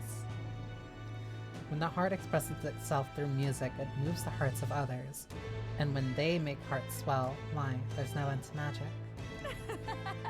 So just you watch. With music and magic at my side, I'm going to change the world. All will have equal opportunity to hone their talents at the Mage Academy. Our doors are open to all. That's what my sister would have wanted. And if it makes the world a better place, why, isn't that just grand? Magic. Rella taught me that magic's more than a tool. It's in all of us, deep in our hearts. Magic lives deep within every heart. I love her. Cat distribution system is a thing even here. Wait a sec. No, this cat's just special. Isn't that the cat from Academia? If the place was made of magic, how is it here in real life? They say nothing of how he could have survived in a deserted ruin buried in the snow. That shouldn't be possible, right? I just think he's cute. That's a good kitty. And Nanny never stopped looking cute. It doesn't bother you at all? You sure are something else. If memory serves, the last king did build himself a study in the Mage Academy.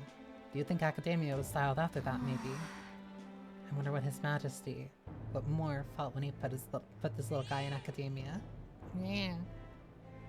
The cat tends himself quietly, utterly impartial to us.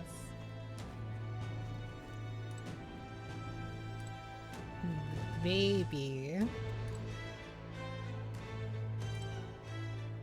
The baby. Come on. With its own little igniter. The baby. Play-Doh actually has green eyes, just like Fifi.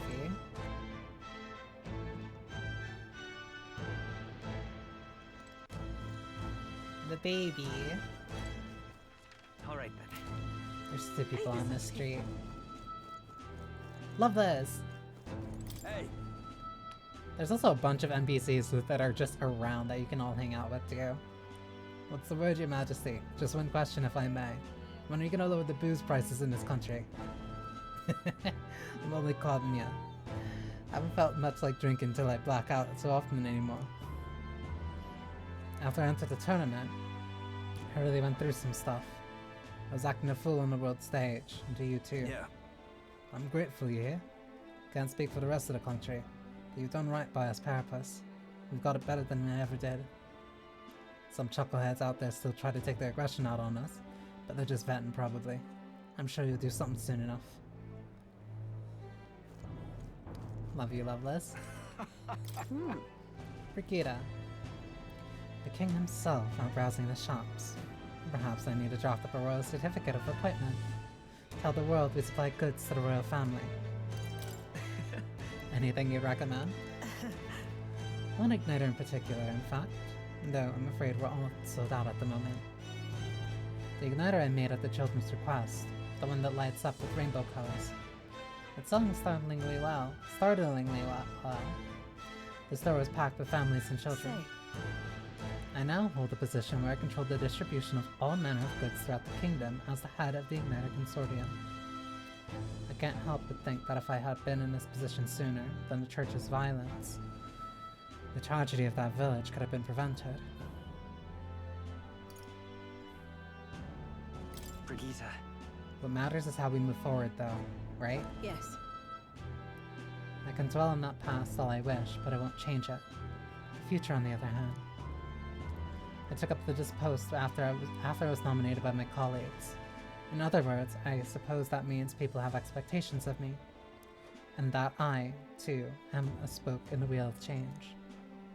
Our new king has changed this country for the better. However, as a former arms dealer, I would be naive to think all weapons can ever disappear from this world. Yet. It's all the more reason I hope that the reasons for people to wield them continue to decline. To that end, I'll continue doing all that I possibly can with all that I am, just as you do. Speaking of... Yes. Do you remember my dog? I found the ones who took her. Naturally, I considered ending their lives, which is a very rational and normal thing to do. She's completely justified. But there she was, sitting beside them. Evidently, they could not bring themselves to harm such a sweet creature, so they decided to keep her instead. I had no choice but to spare their lives. I couldn't subject the gentle dog to the atrocities I'd commit in her name. Love her. She would literally kill for her dog, but she's like, I'm not gonna traumatize you with what I would do to this body as if you were dead. You should come play with her sometime. I'm sure she remembers you.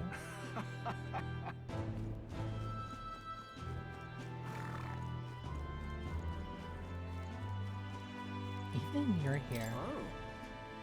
Oh, there, Your Majesty, as laid back as ever I see. I myself have been crying like a baby, for I find my position as Chairman of Parliament quite an unfair one. Still, I've considered these open to all parliamentary meetings. Compiling all the opinions is indeed hard work, but work well worth doing.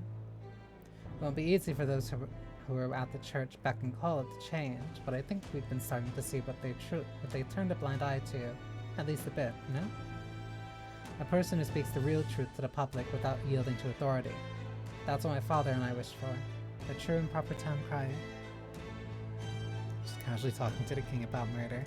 I mean...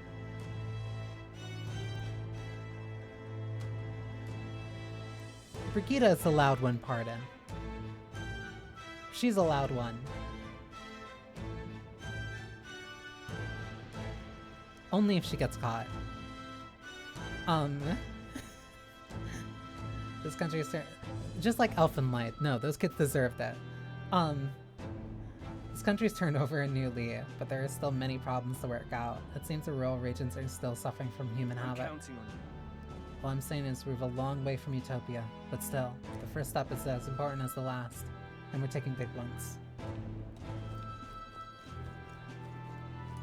Greetings. Working hard as ever. Are you going about town and listening to what people have to say? Myself, I've just come from the Crown Court, where I've been counseling with the people about their grievances and disputes as Chief Magistrate. Well, shouldn't a Chief Magistrate delegate such tasks? That's a question I shall throw back at you, Your Majesty. In truth. As you're undoubtedly aware, in the past, many citizens were sentenced to hang without as much as a trial. Yes. I'm pleased to report things are different now. Anyone, regardless of race or status, can tell their side of the story in court and be judged equally and fairly. It just goes to show anything is possible, even for a priestess to become a Chief Magistrate. My brother is making great strides as village chief. He rather hated the role before, but he surely found his calling, I think. The reason is... As I said, no one knows what the future holds. It's all the more reason I try to guide people to good choices. I want to live in a society that practices kindness, where those who suffer need not turn to crime, and so I practice what I preach. Now that you mention it... The other day, I went to visit Ovi's church to inquire with those who were sick there about how the kingdom can be more accessible to them. Was Ovi doing well? Very well. Yes, we practiced dancing together, and then we showed her mother. All of them are ready to ease into working again. Hearing them made me reflect on all the people who still need our help. Until now, the only hope those people had was God. I do believe... I want to fight for them to have options, and their laws and systems that they can rely on in addition to higher power. A country where all tribes with all their values can join hands in harmony. That's what we need. Because... You aim to achieve that too, yes, Your Majesty? I hope you allow me to keep walking alongside you in this. Wonderful. Still adore Yufa. Allowed murder is a treat. She gets 1. Juna gets 3. Alright then. My oh my. Barda. What an unexpected coincidence, Your Majesty. No gods with you today. Oh, don't worry. I'm no tattletale. I myself just finished a meeting going on over the provincial government we're doing. How the provincial government are doing. We convened for the new year. How are things in Martira? So, Oh, it's as lively as it used to be, and we owe it to you. We owe it all to you, Your Majesty. That dodgy mess you cleaned up for us feels like ancient history now. And I'm pleased to report, as head of the provincial lords, it's nothing but good news reaching my ears. Better relations between towns has employment up and overall welfare too. Each town has specialties and wisdom to offer, and when we combine our heads, there's no problem we can't solve. I just feel so blessed to be part of it. I knew I've made some blunders when I first stepped into the governor's role, but I'm happy to share my failings so others don't repeat my mistakes. Are things alright now? But of course. Indeed they are. The townspeople play an active role in policy and administration, and I'm not bearing that weight alone. I'm not bearing that weight alone. Of course, some lords are like I was once, and would rather manage things at their sole discretion than leave things to the people.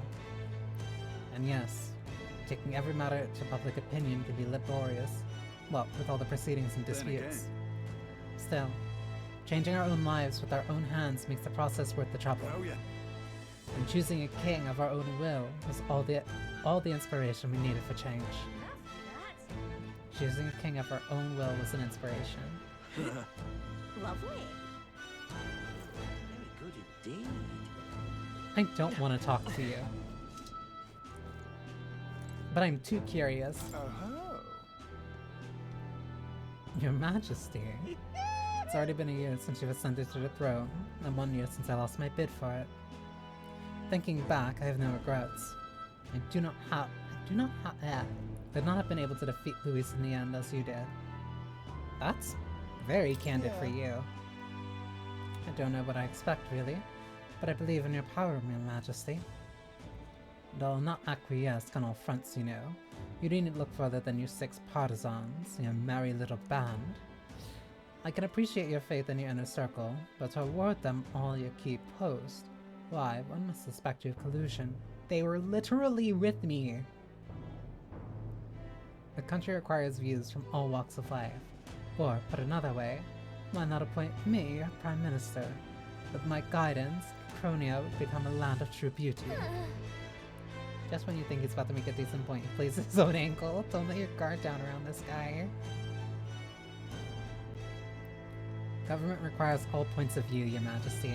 That's a good point, but your point of view is ugly people should die, so... Well, if it ain't the big man himself.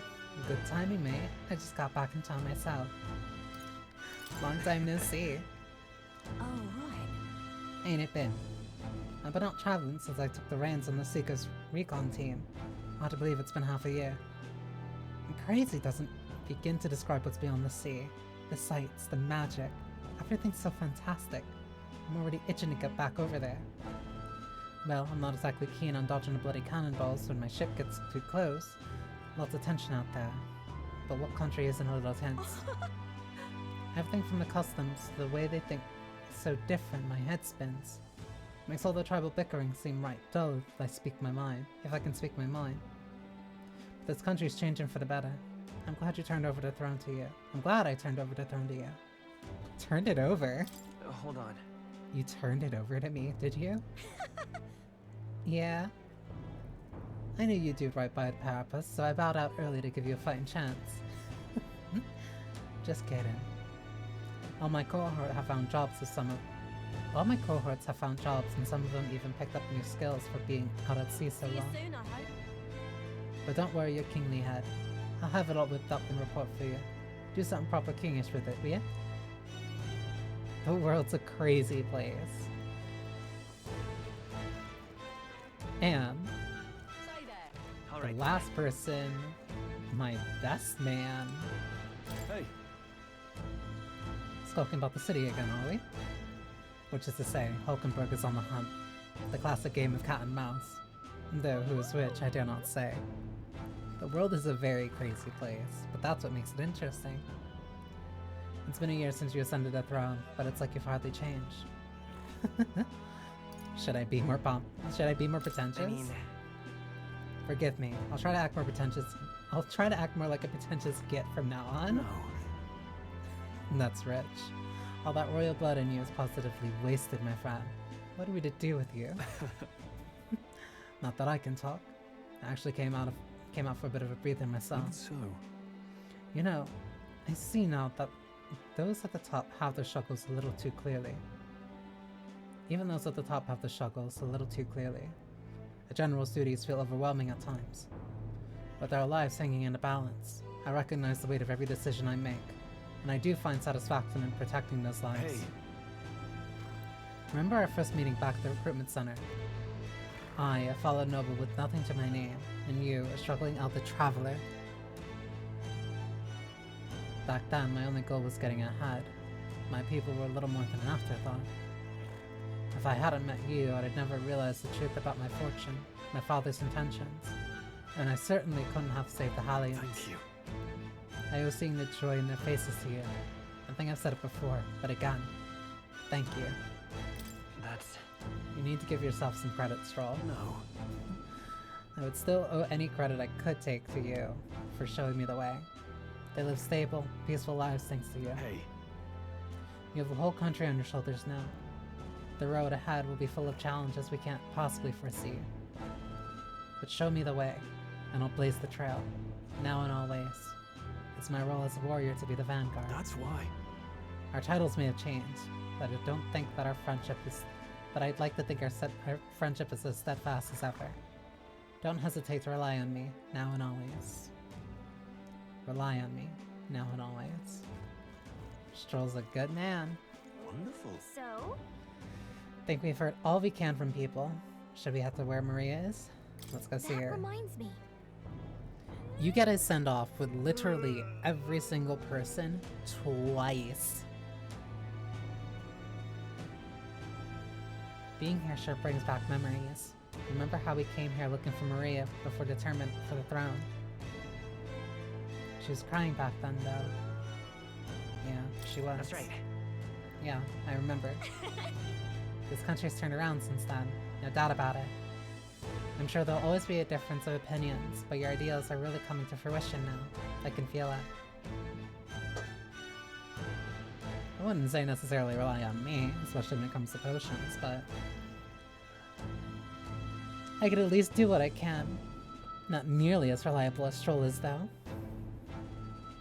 That reminds me, what's up with the book you're carrying around now? Is that the one you've been working on yourself? Oh. I'm excited to see what kind of fantasy you can conjure up. But maybe that's not even the word for it. After all, if you're the one putting it in ink, that means you're gonna have to make it reality someday.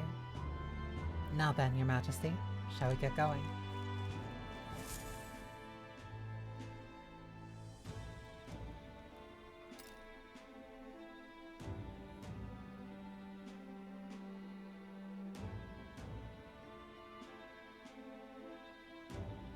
Oh, hello there. Oh, right.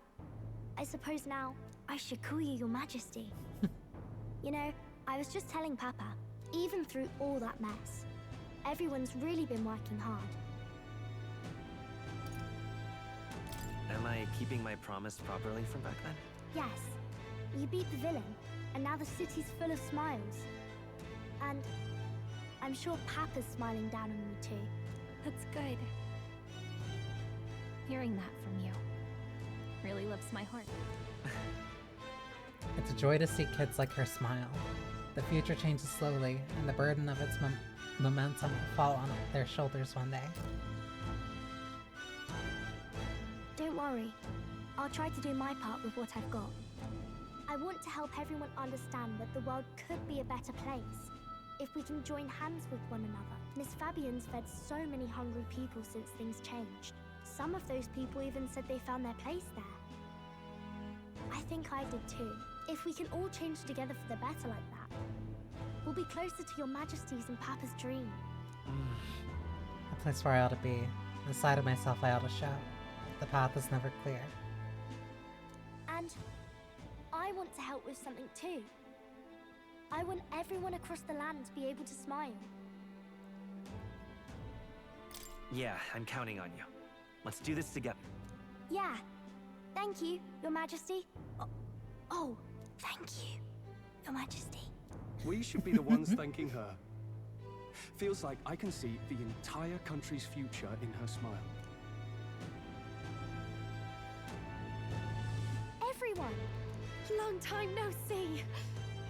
How have you been? As we find ourselves afield, I Look at thought I Heisme might just visit sitting on the Elsa side. himself. Hold on a tick.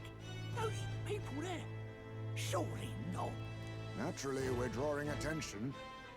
We didn't all have to go at once. Needn't fuss, old thing. It's been too long since we were all together again anyway.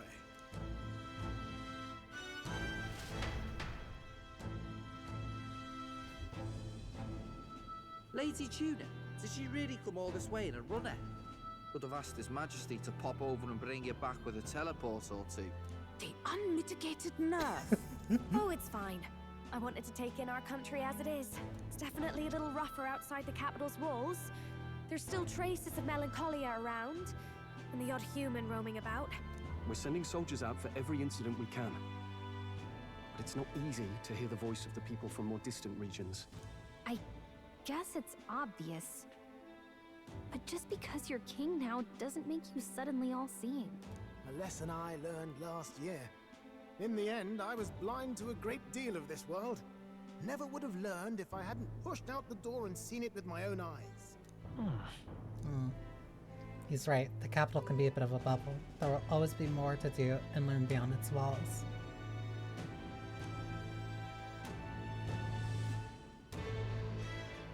A year ago, I would have just said we could fly over ourselves. I mean, let's be real. The capital isn't going to fall apart if we just sneak over for a little tour, is it? Of course not. We specifically put precautions in place to keep things running. Yet it has only been 1 year. We cannot be too complacent too soon, lest the dissidents seize on the opportunity. Oh, there he is! Over there! See? I told you, that's His Majesty, innit? Might have been a bit too obvious. Oi there, Your Majesty! You dare hoy the king? You swine! Steady on, Hockenberg, calm. You needn't draw steel on the poor fellow. We're the ones who indulged in this little day trip. Your Majesty, thanks for all you do, really. Have to say, my life's a lot easier now. There's more work to do every day, but we're in this together. We believe in you. Everyone's so supportive. Kind of brings back memories from last year. Rather. It's the sort of thing to get a chap all misty-eyed over the past. What a journey it was. Looks like we're drawing a crowd. Time to get back to work. Indeed. A veritable mountain of tasks awaits us, and I will see it crested.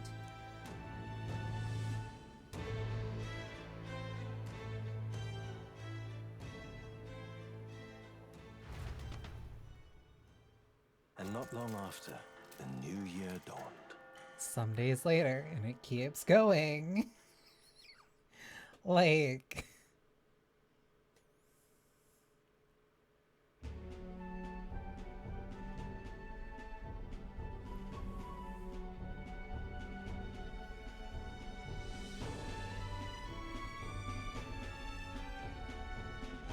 Journey? Are you really planning on leaving us? There's more I have to see. With my own eyes. You want to know what's going on in the world, huh? Well, I guess you are the king.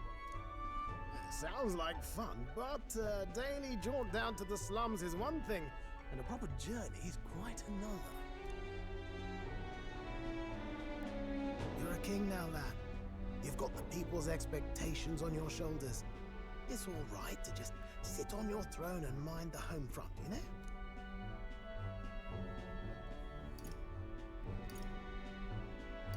I want to do what I can for the people. If that's not kingly, then the crown's just slowing me down. Come on, this is no time for jokes. Never the fearless gadabout, eh? Well, I take your point, lad. Magler and the humans make a fine barometer for the anxiety still swirling in the country. So you go out and give it a proper survey, where it is and how much is there. If people can't face their anxieties, they can't keep their eyes forward. And if they can't do that, we'll have a bally hard time moving forward as a nation or a people. So you want to get a better grasp of it all. That's your most important duty as a ruler. That's what you're thinking, eh? Right. Even the most faraway future begins with the belief that it can be fully realized. So I'll press onward. That's the best I can do. If that was your plan, you could have just said so. Sounds like a fine idea to me. A proper spot of fun, besides. Wouldn't expect any less from our king and captain. Well, since I'm the bally court engineer, I've no choice but to come along. I'm the only driver fit to maneuver the Royal Skyrunner after all. Yes, here begins our quest anew. Let us sally forth upon our... hello? Are you not listening to me? Sire, you've really got to stop chasing these ideas all on your own. It'll be the death of us. Once again, sire, I've asked you countless times to give word if you're to leave the castle. Such caprice. Nurse, don't tell me you called for them beforehand.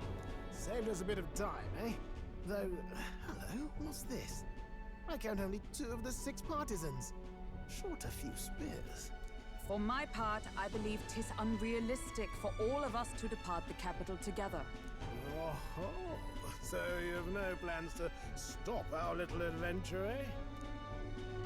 Hulkenberg and I talked it over. We decided that if you insist on going, we'd rather go with you than stop you. Just the 2 of us. Just the 3 of us. I'm glad to hear that, but will that be all right? I was thinking back to our last fight with Luis. So many people supported us, but not for any high-minded ideals or arguments. They were supporting us because we were actively fighting a monster on their behalf.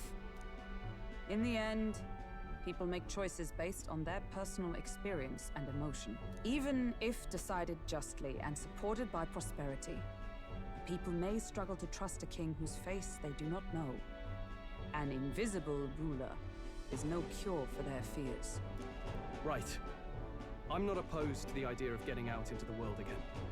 Really, It might be the wisest move to make sure you're a king everyone knows. My friends and allies believe as I do. That support is the greatest treasure I could have.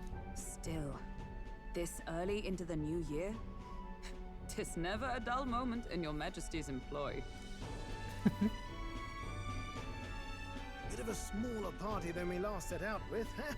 But it's a pleasure to be on the road again with you. Okay, but can we really afford to have both our general and the Royal Guard's captain coming along for this? 'Tis natural course for the Royal Guard to accompany the king. And I trust my corps is not so feeble that it will fall apart in my absence. We'll make it work. Got to learn to trust others and delegate, right? We'll just have to lead by example.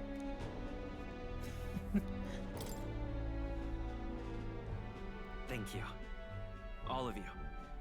Let's be off. Back to how it was at the start. You once heard my voice and answered a query in kind. Yes. Now we finally get back to that first question that was at the start of the game. Is fantasy a powerless creation? That timeless question. So long as life remains in the world, we seekers all shall search for our answer. But he will find his.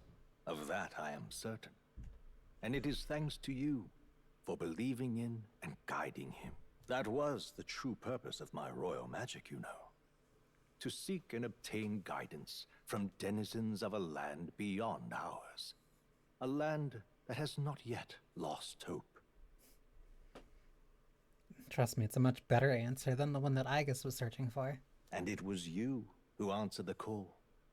Armed with your hope, armed with the power of fantasy, you rose in glory. Such courage, such whimsy, and yes, what thrills. You have my sincerest thanks.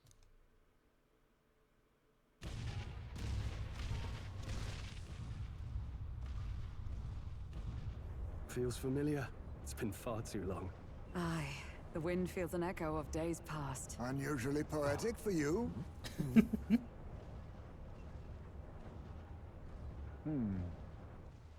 They're awful, aren't they? They would have left us behind. Oh. Well, I'm not certain we're in a position to talk, She's so having cute followed when straight she's after, pouting. saying we could just teleport back. Well, hey, we figured the kids might want to change your scenery, like. Wow! Amazing! Poetic indeed. That the scepter's absence restored order to Magla, and even greenery to the sands. I'll say, I definitely like this view better. Let's go.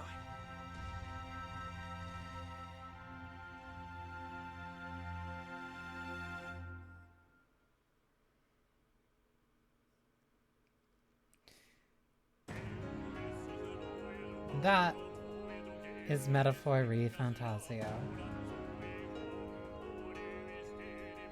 Director Katsura Hashino. So yeah.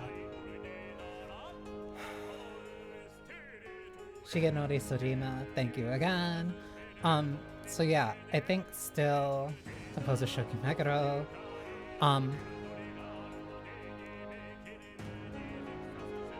I still like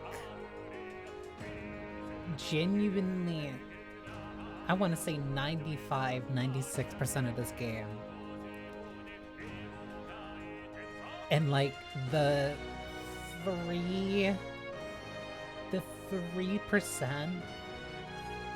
there's 3% that's like right at the dead end of the game, and then like there's one small percent that's like intermittent like throughout.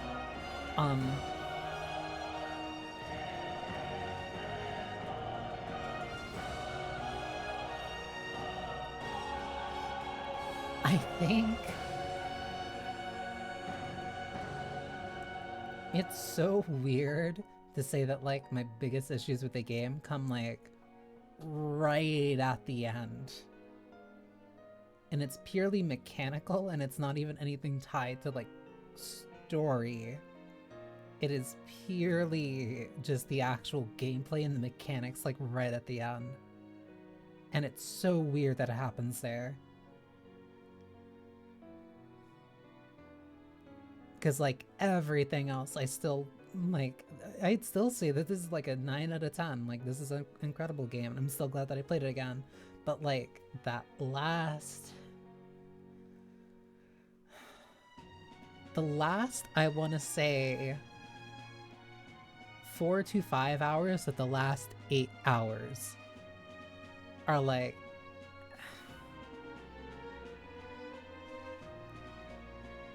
Like, they feel wrong. Like, they feel... They feel like they were made for a completely different game. And just don't gel well. Like, it's awkward. I think that's the best way I can put it. It's awkward. But aside from that, everything else, from the music, the characters, like, the way that they're able to translate over the... like, the events and stuff, the fact that, like, you have a consistent schedule and they've made all those deadlines, like, important. The way that they vary up those deadlines, so, like, there's some where it's like, hey, you have to prepare to get through this thing. Like, how it's a normal Persona thing, where, like, hey, you have the dungeon, but then you also have your bonds. Ones where it's like, hey, the main thing is here, but you're too weak because of a special condition, so you go out and do side stuff to get stronger so you can fulfill that special condition. Or it's like, hey, we have to do this at the last possible moment, so here's a bunch of free time to, like, get as strong as you need beforehand. I think when the game has those deadlines, I think that's mainly it, which is insane. Yeah, because that would explain why I have the issue with it here, but not in SMT5. When you have a game that is basically designed around deadlines, and you're operating within the time frame of those deadlines for 90% of the game, when you take that deadline away at the end of the game, and then also take away a huge part of, like, the decision making, where it's just like, okay, now grind, because it's literally the only thing you can do, it stumbles. But everything else, like, especially, I want to say, like, around the second act, like, when you get to Oceania, that's when the game's... I think between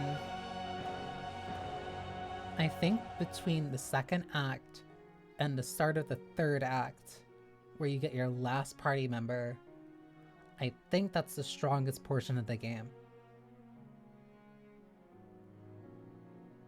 Everything from Oceania until you go in, until the end of the final dungeon before Tyrant Star, I think that's the strongest portion of the game.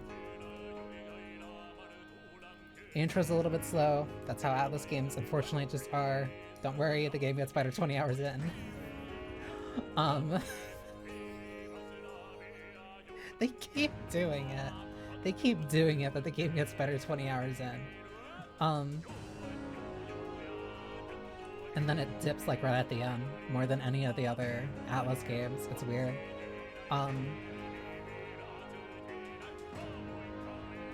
This game is so weird.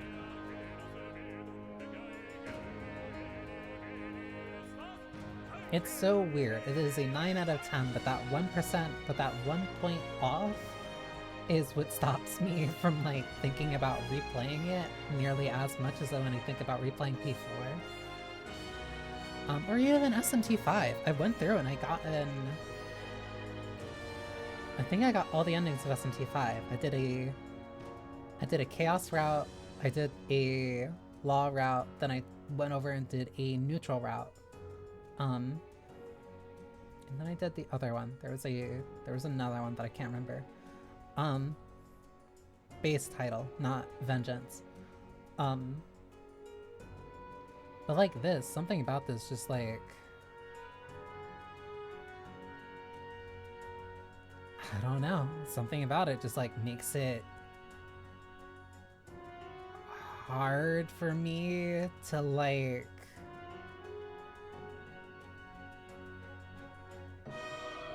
jump back in enthusiastically, I'll say.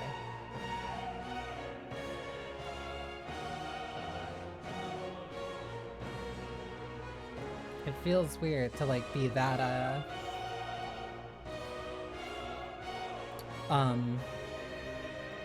to be that hesitant.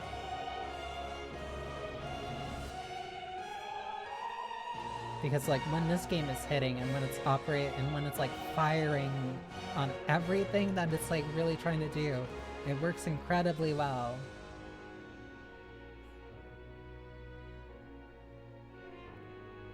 But yeah, no, that's kind of all that I really have to say. Like, it's still an incredibly fun game.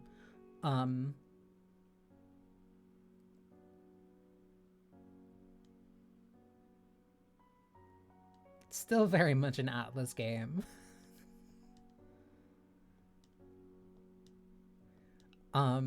Like, and when I say that, what's the nicest way of putting this?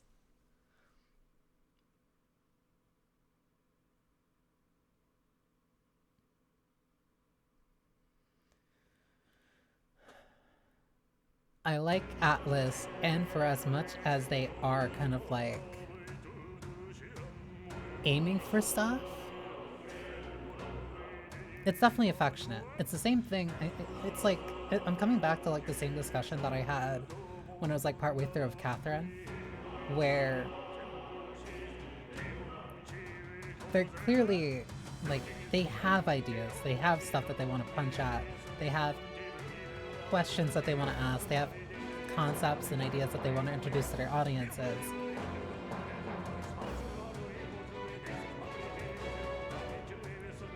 But like, they miss in just a few enough spots that stop it from being like something genuinely,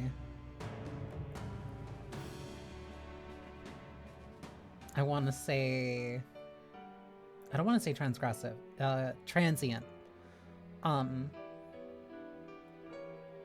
Like, they're playing a lot with very interesting ideas and concepts and very interesting world building and how things tie in together, and metaphor. They work very well with metaphor. The game itself is the metaphor.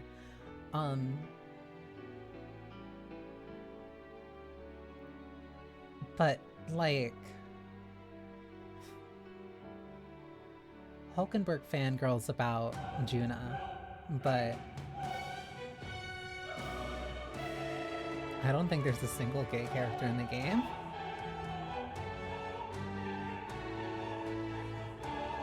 And like, they're talking about all this stuff about like religious freedom, freedom of persecution, enslavement, totalitarianism, fascism,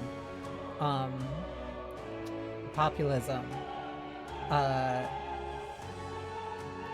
but just very conveniently, there's not a single gay character in the game. Like,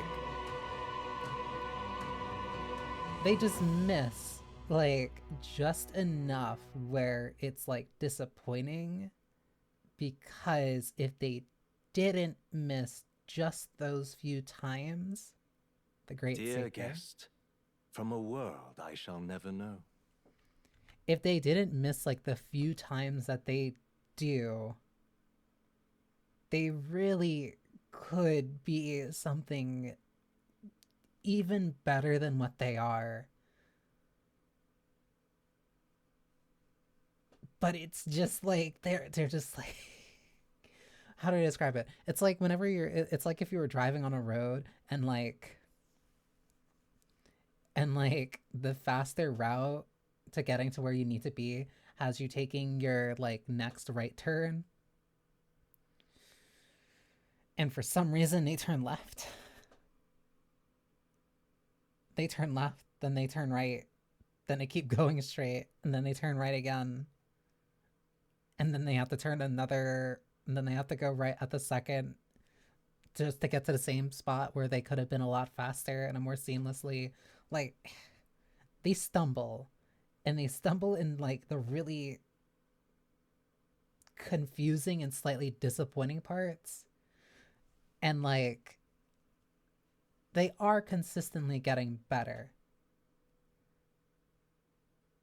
But there are parts that still feel, I don't want to say dated, just like, they're not as on top of it as I think their audience deserves, and even what I think that they want to be. And that's just like, it's really hard to put into words. Like the same thing what I was describing when it came to the difficulty. Like I really don't like how they do difficulty because it's just sliders. It's just, oh, you deal more damage, or the enemy deals more damage, or you take less damage, the enemy takes less damage, or they get an extra turn. Like it's nothing interesting.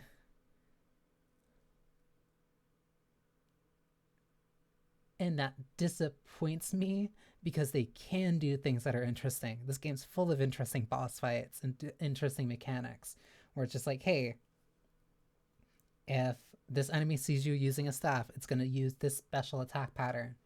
Not saying that you can't use staffs, but like this is the challenge that you're going to have to face if you do this. Or certain bosses where it's like, hey, if you're in the front row, they're going to be doing these things, so you have to plan around that accordingly. Take off this boss's buff, so then you get an opportunity.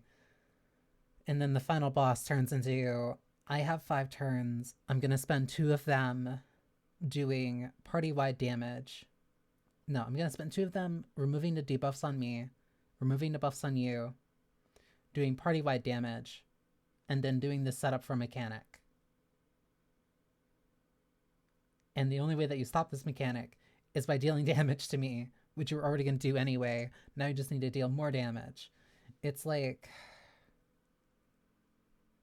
they're constantly on the cusp of something great, which is why I think I really like when they're slightly more abstract with something like SMT5, because a lot of SMT5, or a lot of things that at least got me interested in it and why I still think about it, is a lot of it is carried by the ideas that it presents and the way that it talks about them without giving you a distinct answer. They're very good at presenting ideas. They're very consistently good at presenting different ideas and perspectives, but when it comes to, I want to say, nailing down their own answers to those problems, both when it comes to game design and, I'll say, narratively, it leaves a little bit to be desired. And I'm saying that as a huge fan. I'm saying that as a huge fan of Atlas games, where like they could be so much better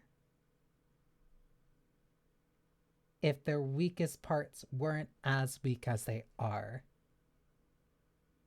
And like Metaphor is so close to being, like, to me, a perfect Atlas game, both in terms of mechanics, the things that Atlas does uniquely when it comes to the characters, the bonds, the archetype system and how that feels so freeing, the interesting boss design, the dungeon design, like how that all ties together. And then the last 5 hours of gameplay is you running between 2 rooms, hitting enemies just to grind numbers up so that you can just hit the boss hard and use the one ability that does fix maximum amount of damage. Like, it's...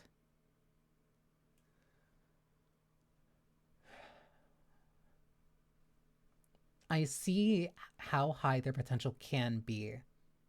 I see the potential, and I'm disappointed that they can't seem to reach it, but I know that they are reaching for it, and that's why I keep playing these games. I think the bullets per minute and Metal Hellslinger do a good job with difficulty. On top of mechanical precision and demands, they actually have more aggressive enemies and different ones at higher difficulties. Sure, they tweak numbers a bit, but difficulty adjustments are great. I get away with demanding much more players at higher difficulties. That was wasted just by tweaking numbers. Like, I wish I could have... Because it's like a two-pronged problem, because I want more mechanically interesting things out of them, but their games are also very focused around the ability to freely express yourself in different ways. I think SMT5 finds like a really good balance around this, where there's usually like the boss is like the roadblock. Like I'll use the one from like in Tokyo Tower, the Tokyo Tower boss fight from SMT5. Like it's an enemy, what is it? It's an enemy that uses fire damage but is weak to ice. But a bunch of the enemies before that zone have abilities that are useful for ice, but they're also typically weak to fire. And like you're free to do what you want and to build how you want using the tools that they give you in that zone.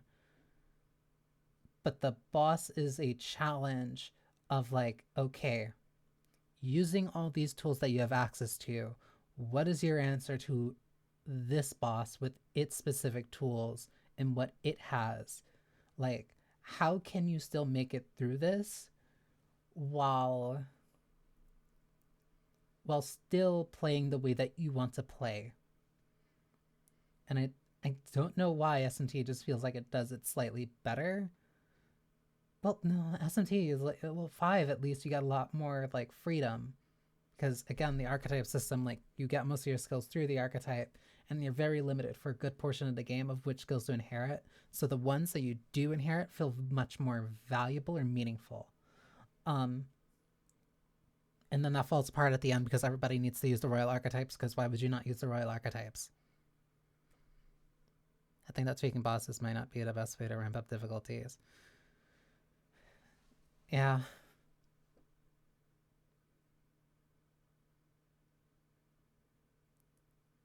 Like, I don't know. I can't give them what, like, I can't say like definitively what the answer is, but I feel and I've felt what the problem has been, and I've felt that way since playing Persona 4, because all those difficulty sliders is just like, why? What's the point? Like, all you're either going to do is encourage people to do what they're already doing, but slightly focus a little bit more on min-maxing, or grind a little bit more so that they can get stronger, or use the strategies that they're already using, which are like high power strategies. Like, I don't know how to solve the problem, but I can see and I feel that the problem has been here since Persona 4. Persona 3 even. Like part of building the constraints that apply for getting to bosses more fruitful. It's like I have more complex enemies that you need to get through for the boss, or have them varied in defenses rather than tweaking the boss.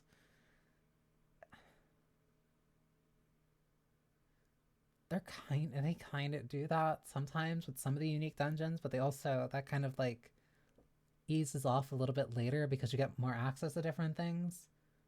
Like, again, the most interesting part of this game is the middle of Act 2 and the beginning of Act 3.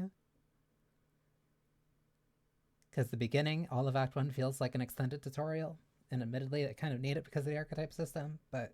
In your eyes, I know our journey was ultimately a fiction. However, I hope your memories of this fantastical adventure burn as bright in your reality. I hope the promise of our world echoes in you with all my heart. I hope that fantasy gives you strength. Get it? It's like a metaphor. Same with every, just use the dragons, the highs may dodge strat. Like, yeah, like... Because, like... You can do that on easy, normal, hard, or regicide. Like, that same strat works. The only difference is the amount of damage that you're taking if you do get hit. And if that's the only variance, then that's a bad difficulty setting. Because that's not demanding more of the players. That's just, like, no. You're just increasing the punishment for something that, like, is going to happen. It's just going to occur naturally. So then you just encourage more of those cheese strats where just like, okay, then just mitigate any possible issue. Optimize the fun out of the game.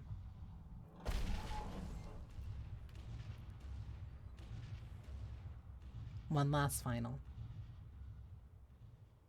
Hey look, that looks like the Charteress. Look at that. The rubble's just made for tourists now. I never expected a view like this. Let's see it all. Let's see the world.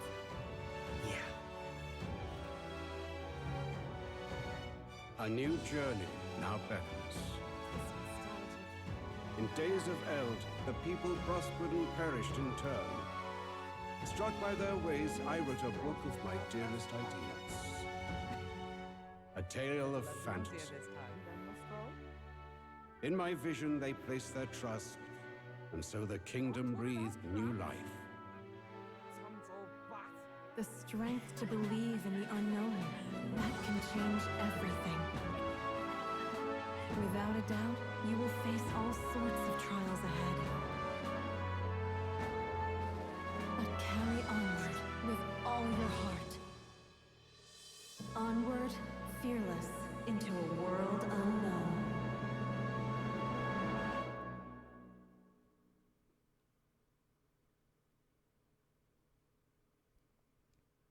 Fantasy lives on.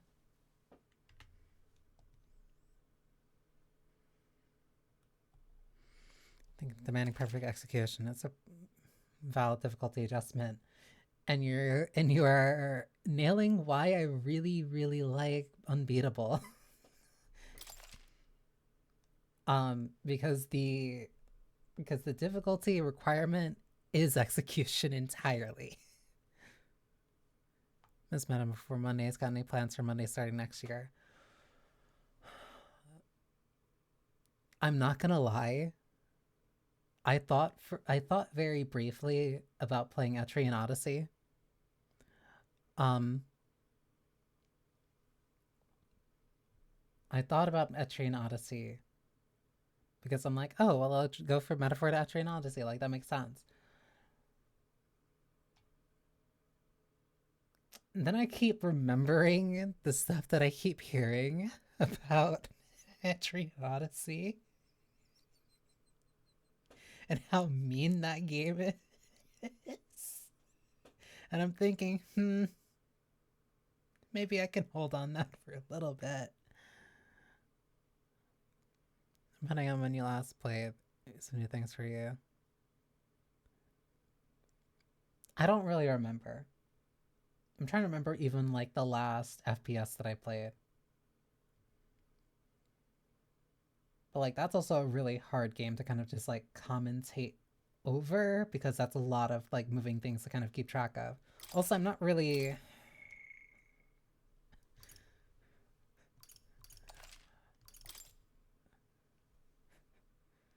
How do I put this? I don't...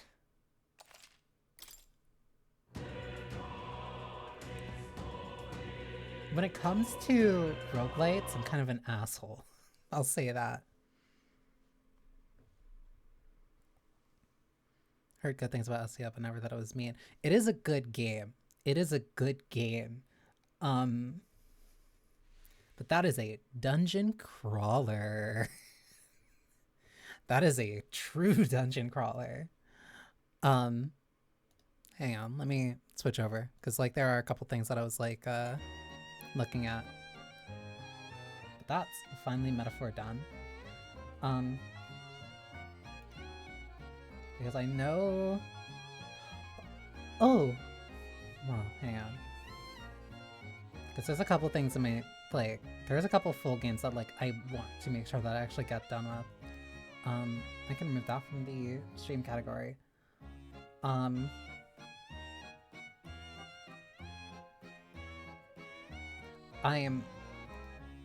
looking at No Sleep for Kaname Date, and I want to play that. I want to play that bad. I want to play that bad. Hellsinger? I don't know what that is. Oh, I know what I think I know what I was going to replace it for.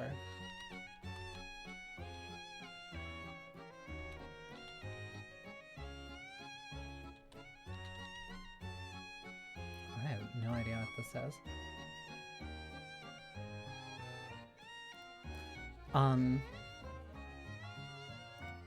Because, hang on, let me, because I have a couple things.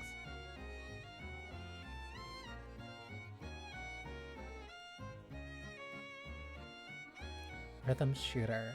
I'm not entirely sure. I would have to look it up. Like, the only...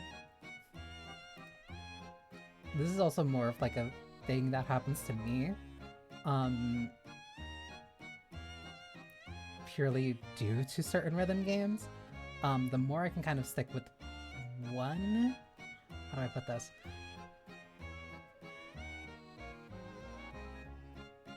The fewer tracks I have to make adjustments to and for, the easier it is for me to get better at it. And right now, I think I'm very firmly in an unbeatable grind for like a little bit. I'm not sure how long that's gonna last. I'm definitely in there for a while. Because what do I have? Because I still need to... Because I have Blueprints. Blueprints are going to be starting on Saturday.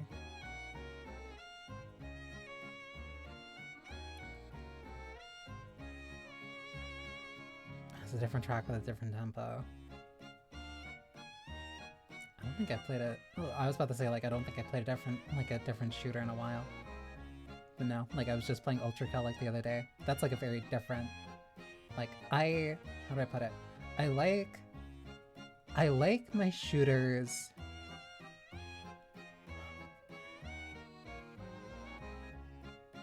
How do I describe it? Oh, so I should probably just switch over. I'll wait for a sec.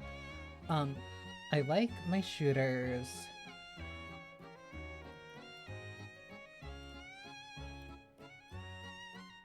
Ultra Kill's a good example, but less the style focus.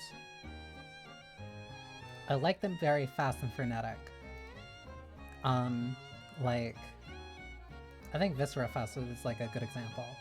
Viscera Fest, Ultra Kill, Doom Eternal. Like, I really like the fast, frenetic, just like in the action. Yes, you don't like shooters who like coin punchers? No. I like shooters where, like, if I stop thinking for 5 seconds, I'm dead. Like, I need a lot of that. I need the movement. I need the accuracy. I need that sensation that if I slow down for 5 seconds, I'm dead. And it can't be, it has to just be the shooting itself. It can't be tied to the rhythm aspect. How do I put it? Because I started thinking about it a lot, and like, I'm learning the sliding scale of what I like from certain rhythm games. So I'm kind of like, wait, kind of like boomer shooters. I don't know how to describe it, because like, the main way to describe it would be something like Doom Eternal. Either Doom Eternal or something like Apex. Like, I really like those fast movement shooters, especially when it's like dealing with other people.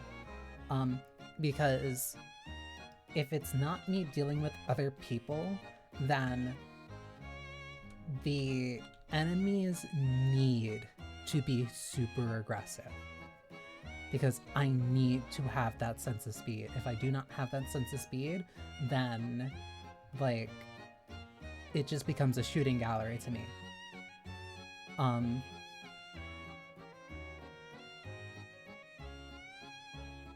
And like, I can't, not like I can't, but I don't want that kind of like tied specifically to it having to be on the beat, because then my attention's too divided between the shooting and the music. Because if I'm playing something and I really like being in sync with the music, then I really want to be in sync with the music. That's something that worked really well for me with Hi-Fi Rush, because Hi-Fi Rush, I had to do the attacks on the beat, because the entire game was tied to the rhythm. And so like, it had a certain flow with it. as opposed to doing actions that are like in time with it. I think another good example of that would be something like No Straight Roads, where you being on beat was very on your end. Like, you had to pay attention to the beat and then also figure out where the enemy attacks were that were also tied to the beat. But that is more of an action rhythm game, rather than being a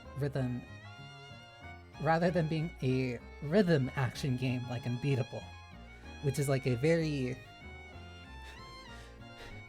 Genres are nonsense. I think some people call them adrenaline shooters. Yeah, that works. I really like that. I really like the adrenaline. I really like the movement aspect. I like not necessarily needing to flick, but as much as I like a lot of the movement, I like all my guns having very unique aspects to them. Like, there was a certain exhilaration that I got from playing Doom Eternal that I have not gotten in scenarios that were not... that I have not gotten since I played on since I played like Apex. Since I played Apex and I got up to... what was it? Plat? I played...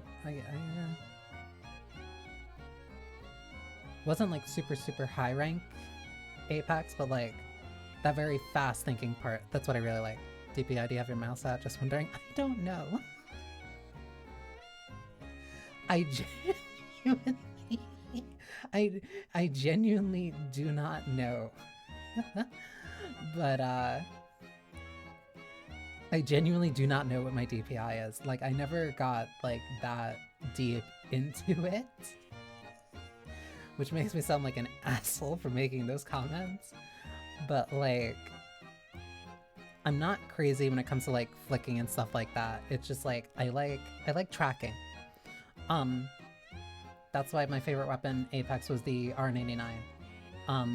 I don't like flicking. I prefer just like being able to be accurate while still moving. And like, you can definitely say in the way that I play Ultra Kill, where I can't really do flicks, but when it comes to target registration and knowing where they are, I'm good at that, and managing the enemies like that, I'm a lot better at. Let me switch this over.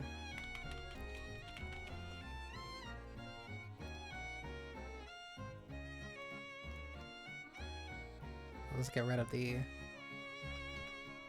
that thing. Because I have, yeah, like I have a couple of things lined up for stream. I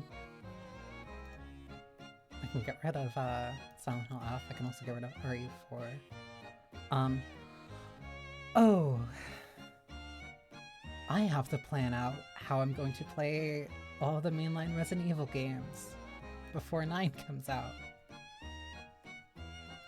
I don't know how I'm gonna do that.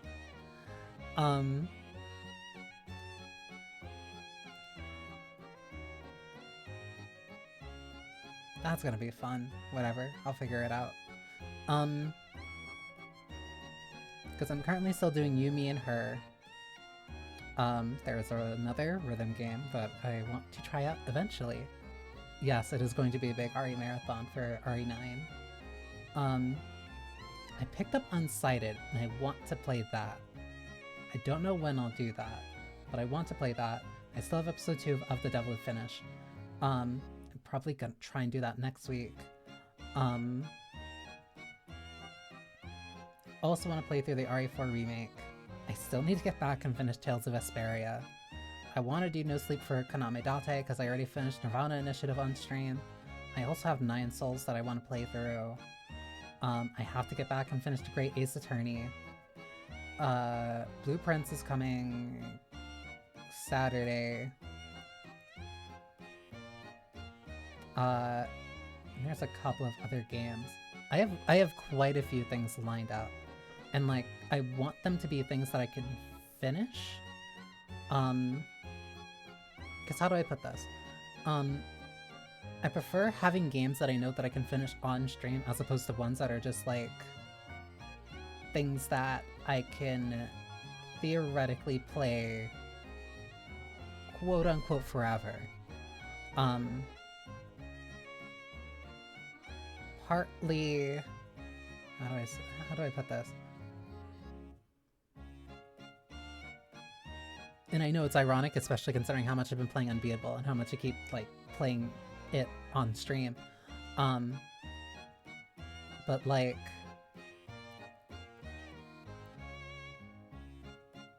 I don't want to sit with one game. I like trying out multiple things. I like trying out multiple different genres and stuff. I like having extra criteria available. Not necessarily, I just like being able to be done with something. Like, it feels good to me to be able to start a game and finish it and be content with it. I already play like 3 gacha. I can't be adding more infinite games into my cycle. Like, that's, I feel like now's a good enough time to also kind of just like go into it. Cause like, that took me, cause the point incentive that I had before for like Neon White, where it's like, oh, I'll learn how to like speedrun it. I realized that was a bad idea. I realized that was a very bad idea very quickly into it. Because let me open the game and just show you. Because I think I heard it from a different, I do not speedrun. I do not. But it came as a recommendation of just like, hey, why don't you try learning how to speedrun something? And I'm like, I never really kind of thought of it because like sinners. Because like it never really was something that appealed to me on like an idea level. But I'm like, I like Neon White enough where like I'll try. And I learned that mistake. I'll do it very quickly. I learned the mistake in me doing that. Where's the level? I think it was this one. No, I think it was Elevate.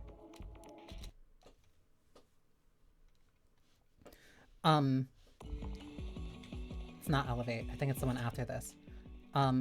Because it's the thing that I do in, I think it's Climb actually.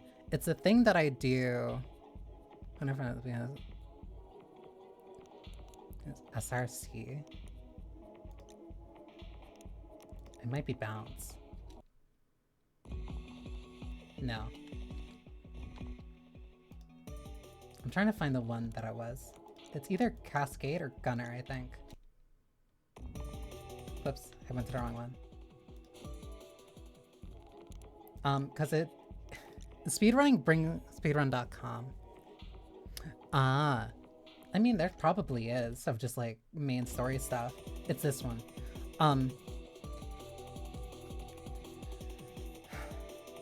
So, lowest time I got was 10.13.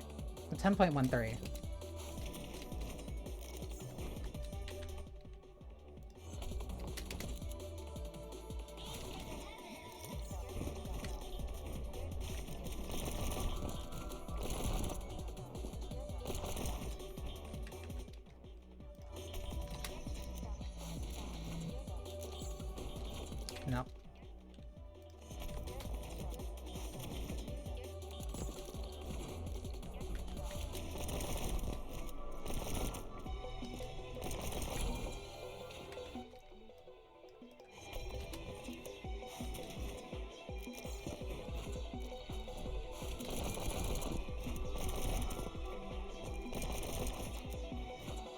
Nope. And it's just this. It's just, it'll just be me doing this until I'm satisfied with the time. Even if I break the score that I got, like, a part of me is just gonna be, no, I can go faster.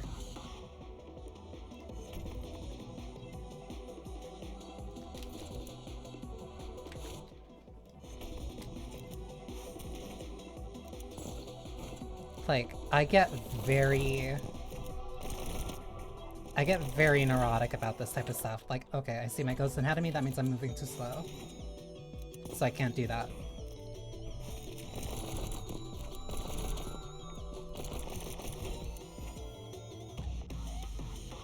One second off. Gotta keep doing it. Miss. Gotta redo it.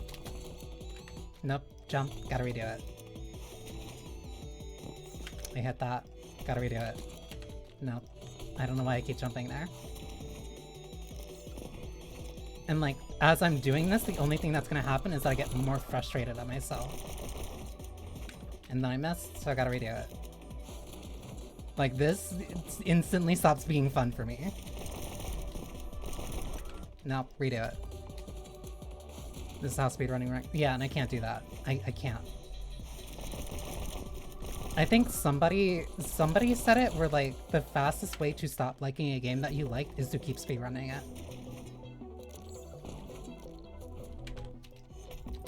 And like, I don't like that. I don't like the sensation. I don't like the sensation of growing to hate a game that I like because I can't hit arbitrary like time things and it's gonna make me mad at myself for not being better at the game.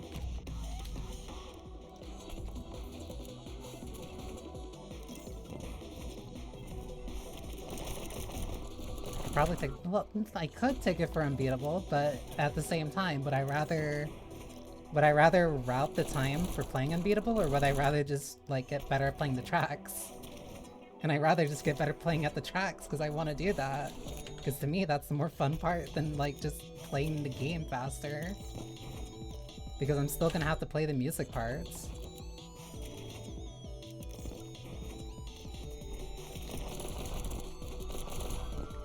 Nope, and I was slightly off. Like, I did the Hell Rush. I did Mikey and White's Hell Rush, and I was happy with that. And I still got decent time on that. Probably one-shot it, since there's only one time submitted. Because to me, the reason why there's only one time submitted for that is because everybody else who's like...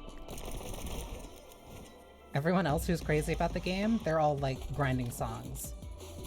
They're all grinding songs, getting better score, getting better accuracy, and I can either spend my time getting faster at playing the main story, or I could spend my time getting better at the songs that I like and get better scores and get better charting on the leaderboard.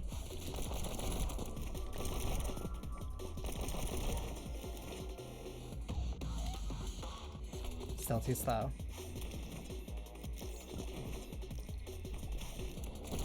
Nope, I hesitated. Like, this brings out the worst qualities of everything that I do in Unbeatable, but without the benefit of, like, me being able to look at my accuracy or playing a song that I like. Like, this is just frustration. Because I get way too into my own head about perfection. Nope. Goes ahead of me.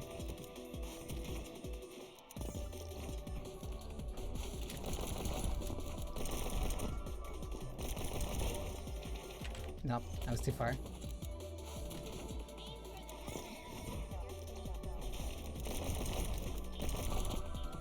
Nope, too slow. I already see the ghost ahead of me.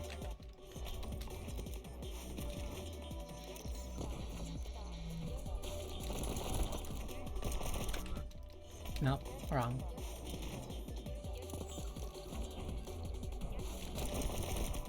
Nope, I drifted too far out. Like, this is not fun to me. Nope. And this is one track. This is one specific course of a game that has 96 on the main thing, not counting the challenges. If I ever see the ghost ahead of me, it's just an instant restart. No, I was already too slow getting into the water.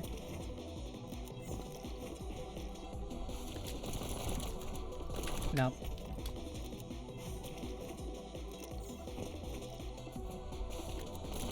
Nope.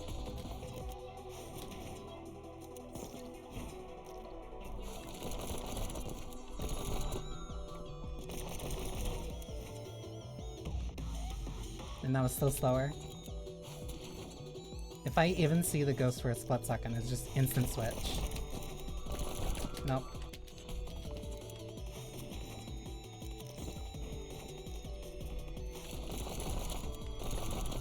Nope.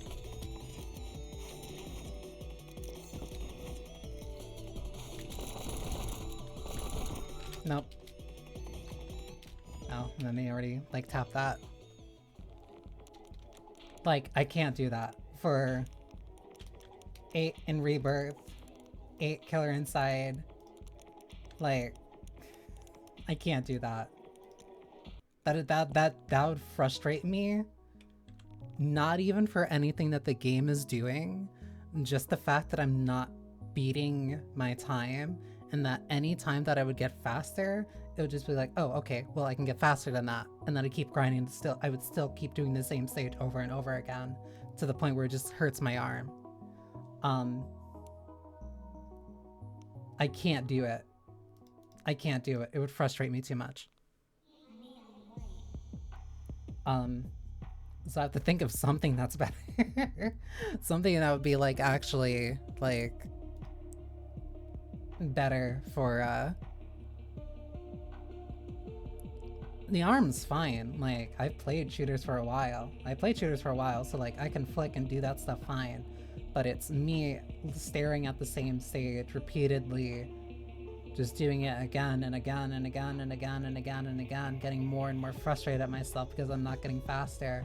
And then I'm not getting faster, and then the one time that I do get faster, now I have to get faster than that, and then I'm gonna get more and more upset the further and further that I'm not faster, until I can get a score that, like, I'm actually satisfied with. But when I actually get that score, I'm not gonna be satisfied, because, oh, if I can do that, then that means I can do better. Like, no, I work on a very negative feedback loop. Unbeatable avoids that somehow by telling me the accuracy and then having, like, the leaderboards. And I don't understand why I can grind in similar songs like that in Unbeatable, because I guess part of it is just, like, it being music. Like, it feels like I'm playing a song. It doesn't feel like I'm getting, like, just specifically good at playing this one course in this one game. Like, I don't know, something about it is more meditative than me doing that over and over and over and over again, because that would drive me insane. And then if I extend it out for, like, a full game run for something like, God, what was it? Something like Resident Evil, I think that was the idea. The second that I would feel I'm somewhere behind, like, I would instantly just, oh, well, trash it, restart. That's not an enjoyable process for me. Like, I get too mad at myself for that. That's why I'm very much more into a lot more free-form types of games, where, like, I'm free to express myself the way that I want to and solve things the way that I want to. I do not like optimization. Being pushed into playing in optimal playstyles or forcing myself to play in an optimal way, not because I want to, but because I have to, is a very quick way to aggravate me. Speedrunning tech, it's how you can barely manage to finish one night. I don't need the tech, I just need planning it. Like, I know how long... Where is it? Because, like, I've played RE1 2 times start to back on stream, for Chris and for Jill. And, like, I know generally what I'm doing, so, like, I know I can finish that in one stream. Like, I would probably need to, like, double check a couple things so I'm not running around lost forever. But no, I can play that and I can do that on stream in one go. RE2, I can also do that. Maybe I'll get lost like a little bit. RE3, I know I can finish in 3 hours.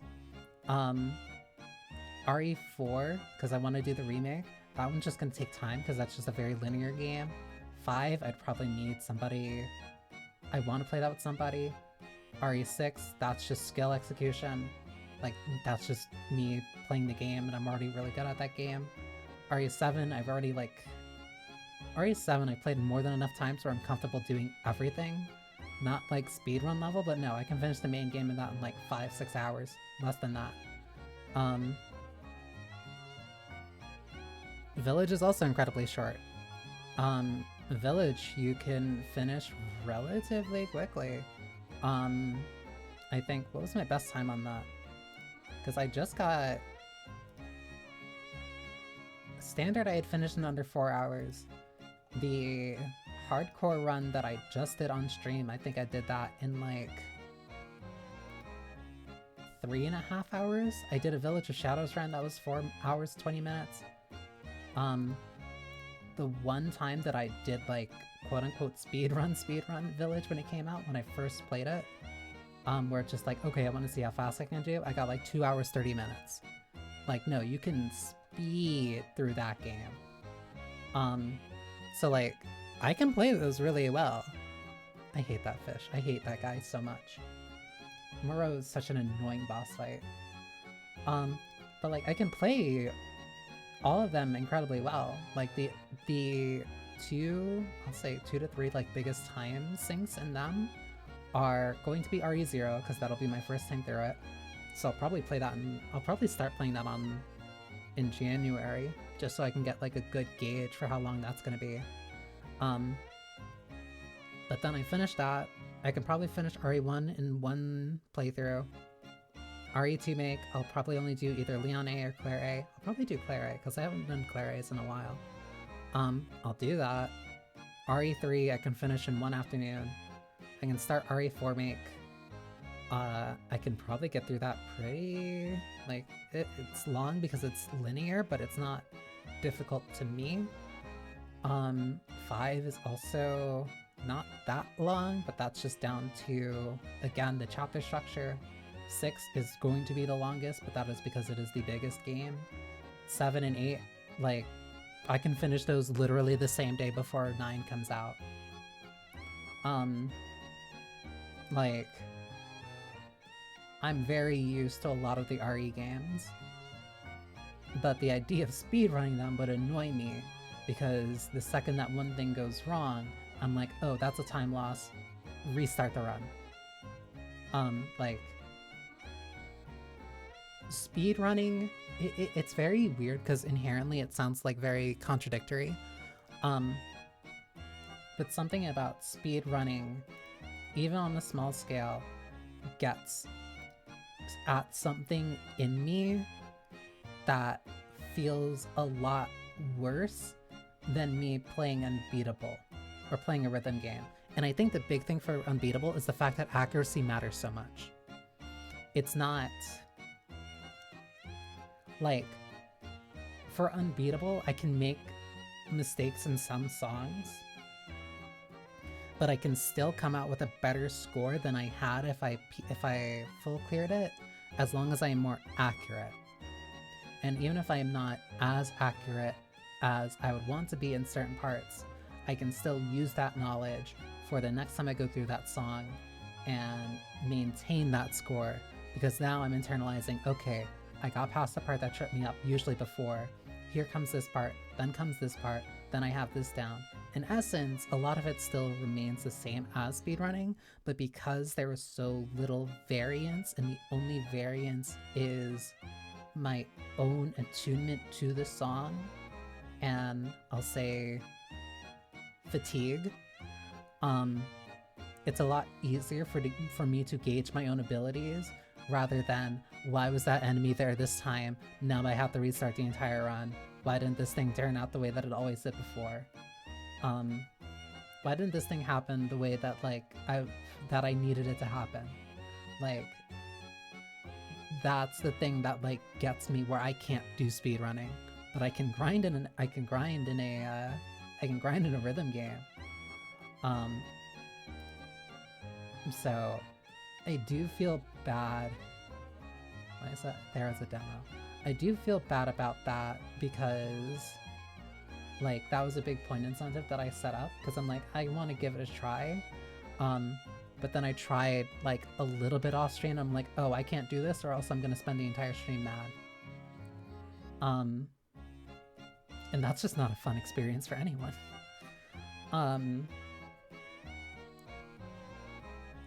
So I need to find something that I wouldn't mind doing. Because another part of it, is that, like, if I'm going to actually speedrun something, I don't want it to be just, like, a meme category just to say, like, oh, look, I'm a speedrunner.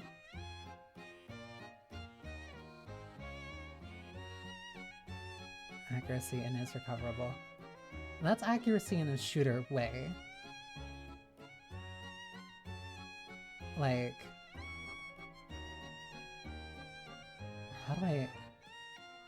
What's the way of putting it?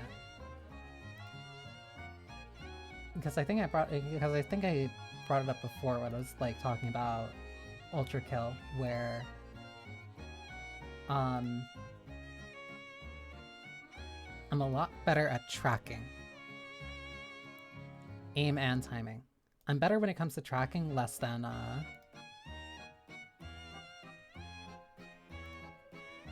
it sounds stupid, like it's a specific one thing. But, like, I've always been better, like, if I can, I'm good at, like, getting my hand, not my hand, I'm good at getting, like, my accuracy on a target and then maintaining it, rather than, like, flicking and acquiring new targets. I'm good at being able to stay on one target and then switch to, like, another one. Why does Yara own this? This is not the game I would expect Yara to play. Granted, Yara has a bunch of different games that I wouldn't expect them to play.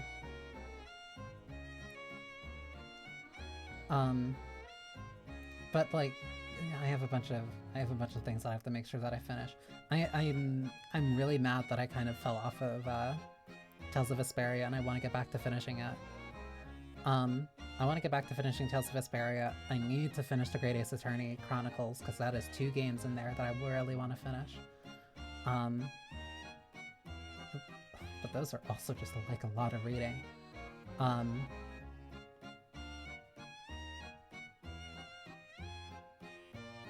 I might replace Mondays with 9 Souls. Mostly because that has been something I've been looking at and I've been thinking about for a while.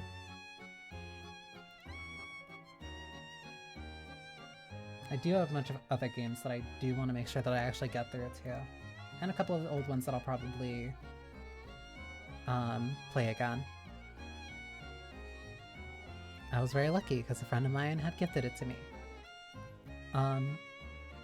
And I was thinking about it for a while and was just like, alright, I guess now's my chance. Trying to look through, because now I'm thinking about, like, what I would want to play for, like, the new year, or, like, next year. Like, at least for the ones that are, like, in my favorites.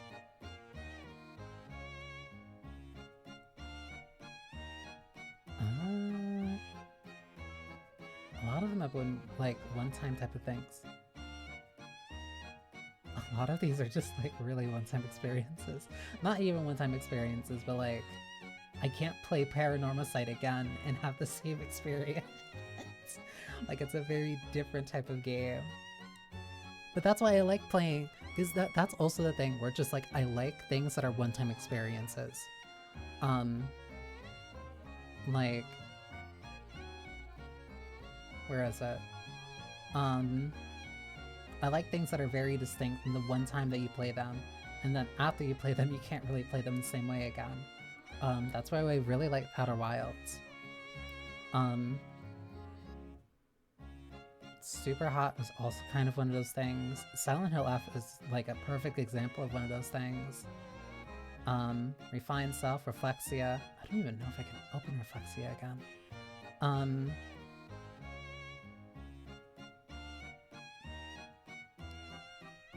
Paranormal Sight, Paradise Killer, one shot, literally can only play one time.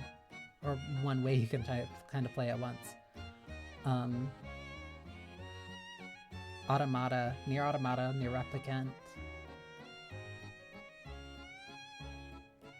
I already did a stream of Milk Inside and Milk Outside. Me Side was a one-time thing.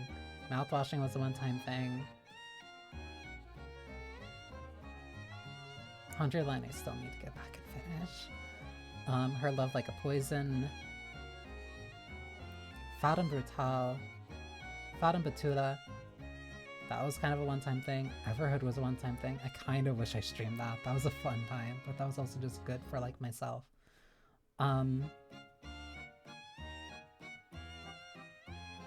Fever Meme. I'm getting close to the point where I could replay V3.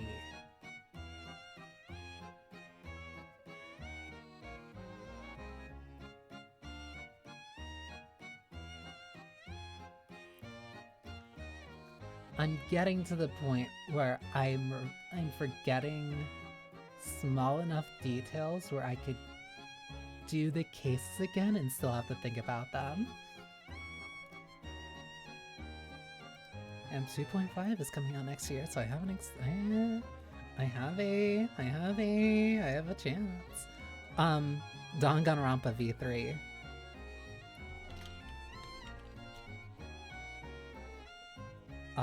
I like that game a lot. I like Danganronpa a lot.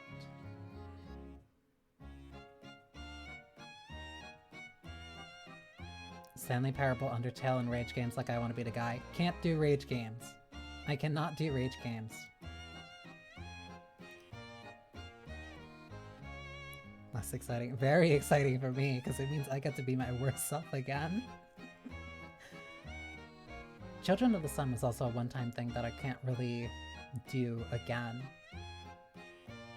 Same for Icy, which sucks, because I really liked what it was kind of going for. Banii raging would be adorable. It's not. I just get mad. I just get mad and I stop talking. Like, I'm not a rager.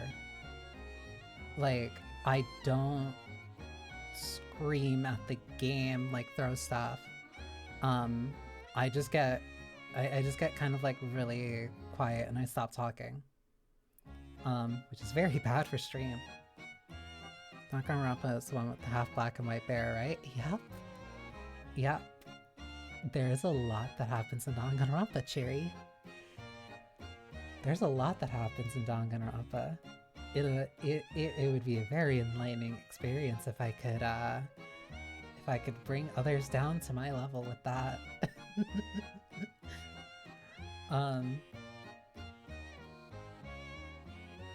That's why I have the hate pile. Oh my god. The hate pile... This is such a weird spread of games. There's a hate pile that I have that's just in my categories of just like things that like I do not want to play ever again. Because they made me not like mad. Take getting over it. Nope. Nope. I cannot play a game like that. I cannot play a game where the intended emotion that they're trying to elicit from you is frustration. Like that. How do I put this? I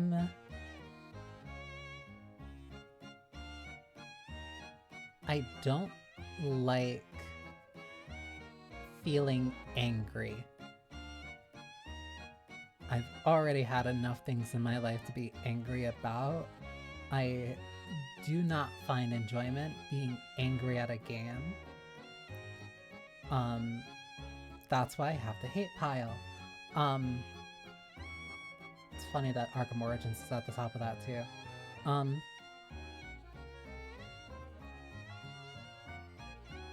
Turn to Hulk? No. I just get quiet and I just don't talk.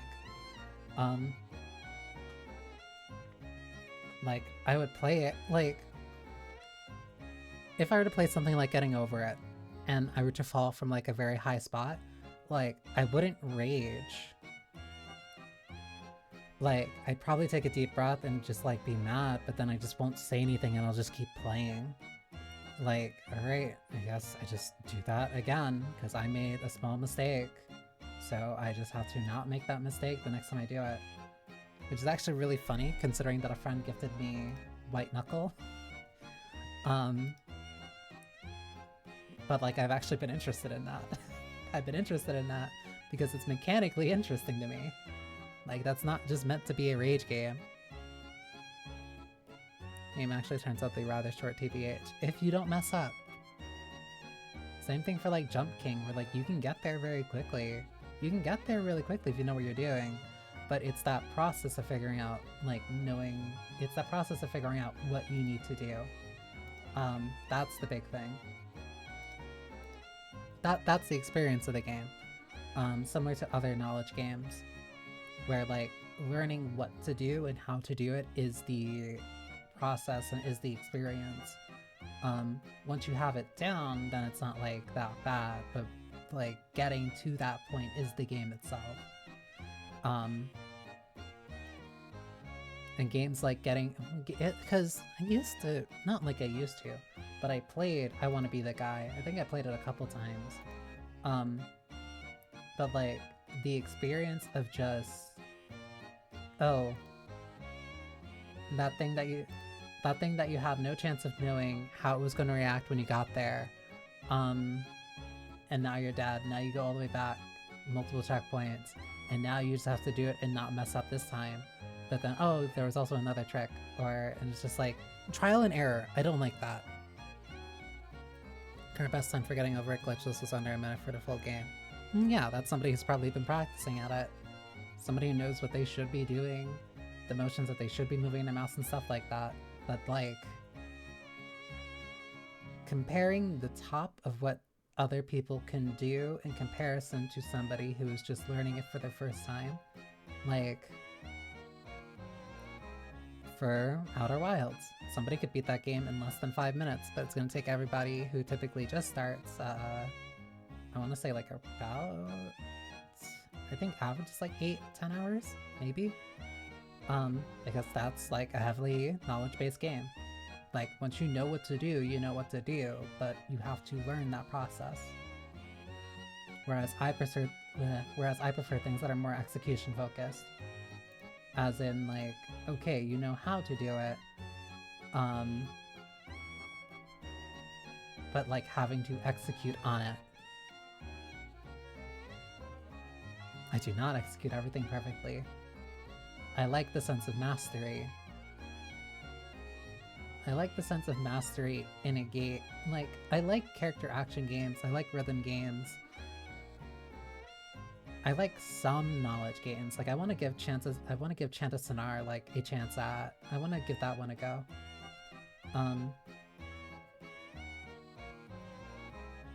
Like, how do I put it? Because I want to say I don't mind frustration, I don't mind tension. Like, I like Pathologic 2. I like Pathologic 2, and the thought of playing that game again, like, actually sends dread up my spine.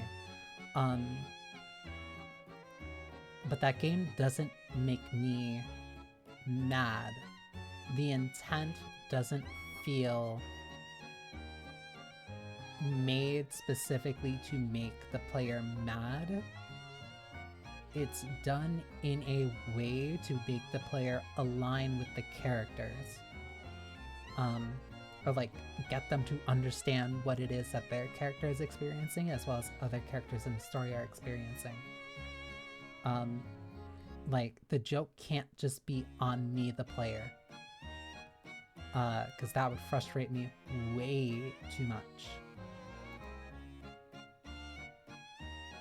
Is this the director's cut? Did they just give this to me? Why do I have this? Did they delist the original?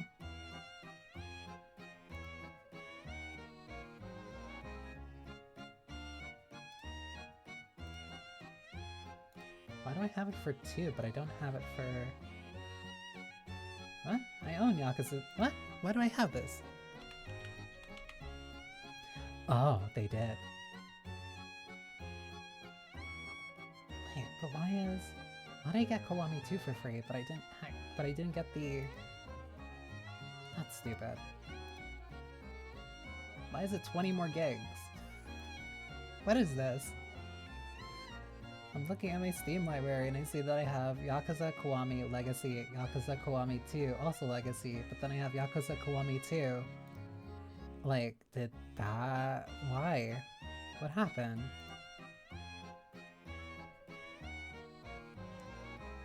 Yakuza Kiwami Legacy no longer available on the Steam store. Right. I remember hearing about that. I did not remember hearing about Kiwami 2 getting delisted either. That sucks. Cool. Sure, whatever, I guess. I got distracted. I still need to finish Shantae too. Oxo, I don't think I can play it on stream. That game is loud. That game is loud.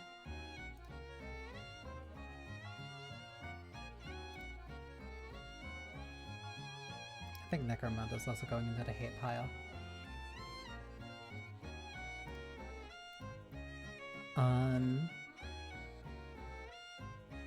I finished Spec Ops. Not playing Borderlands again.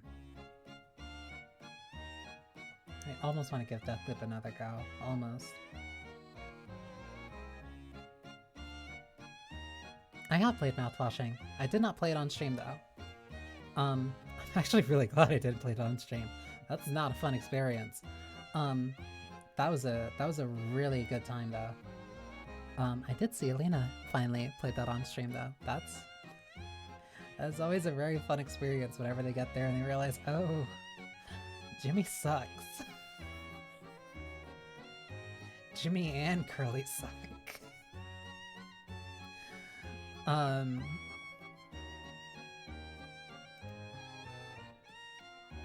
My taste is really...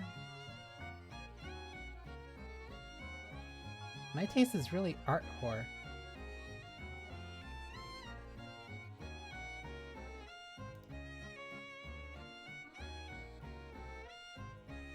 Yeah, no, I don't think there's like any other way of describing my taste, at least in games. That's why Skyrim and Shadow of Mordor are on the hate pile. Which is also really funny considering the number of gacha that I play. Which gacha I play too.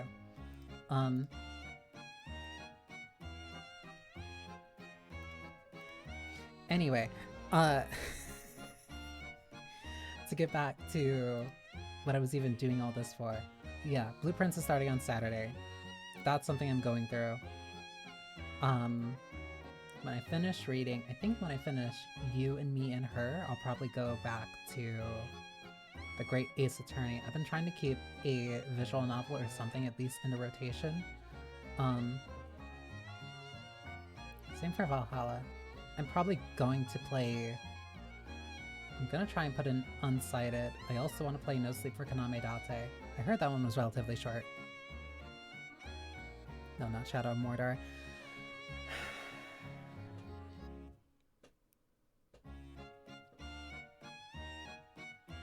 The game's too easy. It's just Arkham Combat. It's just Arkham Combat, and it's too, there's no... To me, there's no challenge. I just run around, I kill thing, and then it's just like, okay, cool. You can't have your biggest system dependent on when people die. Because if somebody doesn't die, then they don't ever interact with your system, and that doesn't work, especially when so much of your combat is based around stealth and based around an Arkham-like combat, and I'm somebody who kept doing a lot of the free challenges, and it's just like, I kept doing the Arkham combat challenges. I'm good at the games. Like, the enemies don't touch me anytime. I played through the entire game. I played through Arkham on like the hardest difficulty, the one that takes off the counter indicators. Like level 1, no upgrades, no nothing through the entire game. And it's just like, okay. Like, I did that. It was fun. Then I play Shadow Mordor and it's like, oh, okay. It's easier to kill people. It's easier to avoid detection. I can move around faster. I kill somebody, they stay down. Like, where's the challenge? Where's the challenge? Where's the challenge? And if there's no challenge and your nemesis system doesn't show up, and the nemesis system doesn't show up, then they force it to show up, and it's like, oh, okay, I guess I'll just kill you again. And it's just like, that is very much a me problem. That is very much a me thing. Technically, in part, Blueprints is pseudo-roguelite. Pseudo-roguelite. But from what I've heard and what I know about it, the roguelite elements are not, how do I say, core? Like, they factor. They do factor, but they are not your main form of progress. I know next to nothing about it. I know next to nothing about it other than it was a type of mystery game, a type of puzzle game that had a lot of people taking notes again. And like, oh, I like that. That sounds interesting. I like games that make me think. I want to try it. I don't like roguelites where it's just like, oh, okay, I got 2 bad items at the start of my run. I guess I just suffer and hope that I get lucky. I don't like roguelites where a lot of the expression, not even expression, I don't like roguelites where they feel too luck dependent. Which, yeah, it's roguelite, and that's like kind of my thing. I don't like having my progress dictated by getting lucky. I'm a much more, I heavily value my ability to overcome circumstance and issues based off of my own knowledge and my own ability to execute on what is asked of me, rather than me getting lucky and getting the thing that I need. That's why I really bounce off of, and I do not like a lot of roguelikes. That's why I really don't like a lot of the weeklies and a lot of gachas nowadays, because it's just like, hey, here's your roguelike mode that you play once a week, and it's like, cool. You're pushing me away from playing this game. Like, that's my biggest issue with Limbus, where like the only end game activity is just you playing a roguelike mode every week, and it's just like, cool, I guess. I kind of just like the game for what it is. I don't want like to be running around hoping that I just get like 5% more damage on like the specific damage type that I hope builds into it eventually. Like, I understand that it's the same reason I don't like deck builders, where deck builders in card games in general, where I just don't like it. I don't like feeling dependent on luck in order to actually make progress and the like. And I did play Binding of Isaac. I just never liked it like that. I don't understand the craze that roguelites have, but I understand that like it's a very casual type of thing, but it's just like, if I'm going to play something for a short amount of time, like 30 to 40 minutes, I'd rather spend those 30 minutes getting better at a song that I like and unbeatable than playing something and hoping, oh, I hope that I get something that makes this run worth continuing at the start of 2 minutes. Like, I don't... Alina's made of sterner stuff than me. Roguelikes drive me insane. I don't get it. I don't get the appeal. I just don't get the appeal. This just turned into me complaining. Like an hour.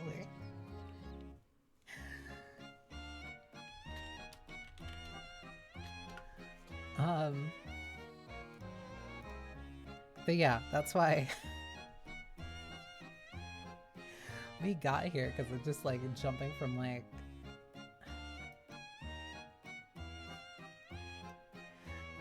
I've already had the discussion of like, I don't like Minecraft. Minecraft's not a video game. I've already had the discussion. And it's just like, I know that my tastes are not like quote unquote normal or like typical. And I'm fine with that. I'd rather play a game that makes me depressed because it's written so well rather than one that makes me depressed because I didn't get the one doohickey I needed. Or because I'm off by like 5 centimeters, so I have to completely restart this run that I've sunk already 2 hours into because of my own neurosis. But I will play a rhythm game over and over again and play and grind one song because I like the song and I like the sensation of getting better at playing the song because that tickles the part of my brain that is like, you remember that thing that you did. You remember that thing that you did when you played drums, when you played percussion. It feels like that. It feels like that. It feels like that. You get to see when you're doing better. You get to always slightly improve in certain ways until you can PFC. And then when you PFC, then you can start going up to critical perfect full clears. Critical full clear. And it's like, ooh, that gives me something to work towards for a song that I like. The motivation for Unbeatable is intrinsic. I think that is the best way I can summarize it. Is that my motivation for getting better at Unbeatable is intrinsic rather than just extrinsic. Which sounds very nebulous.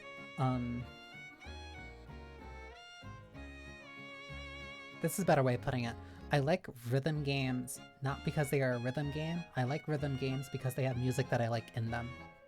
And if it has songs and if it has stuff in it that I like in it for it being there, that will intrinsically keep me there more than just it having the things that I like being there. Like, I was waiting for Unbeatable for a very, very, very long time because I was very excited for the soundtrack. Like,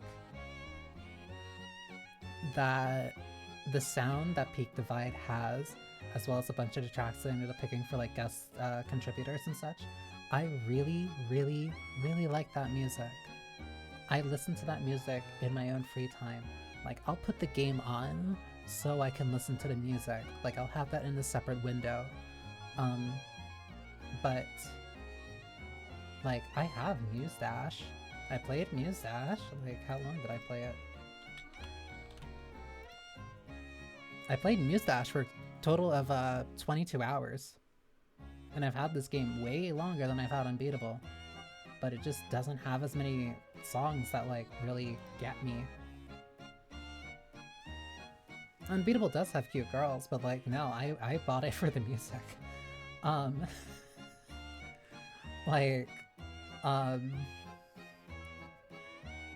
think I explained it to a friend. I explained it to a friend as like,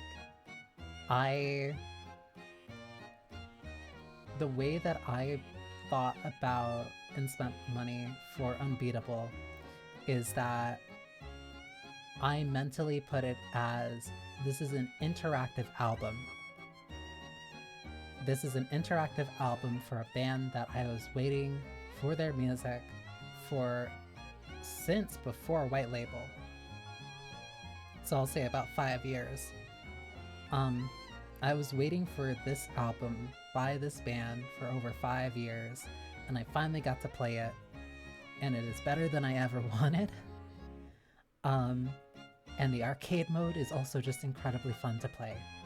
Like, I think I put in more time in White Label. I know I put a lot of time in a White Label. I think it might have been on my old computer. That's why. I put in an amount of time on White Label more than I put in time on Muse Dash. And I think Project Diva. Like, I like rhythm games, but they need to have music that I like while also still having mechanics that I like, and Unbeatable hits that on both aspects. Whereas it just being tied to the music doesn't intrinsically keep me interested. That's the reason I wasn't, what is it?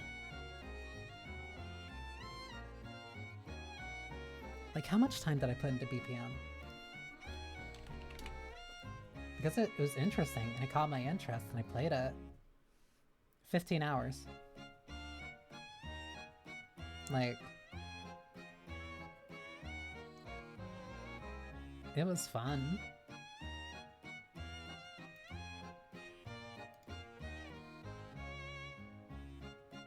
But like, it doesn't keep my attention. It can't like keep me there the same way something like Bomb Rush does or Unbeatable does. And part of it definitely is like the style. Over 1K hours in BPM. See, like that's way more up your alley. Like, I put in time in Hi-Fi Rush too, but Hi-Fi Rush is also just like a different, like, no, that's an action game that has rhythm elements that I also really like. But I like Hi-Fi Rush and I like No Straight Roads for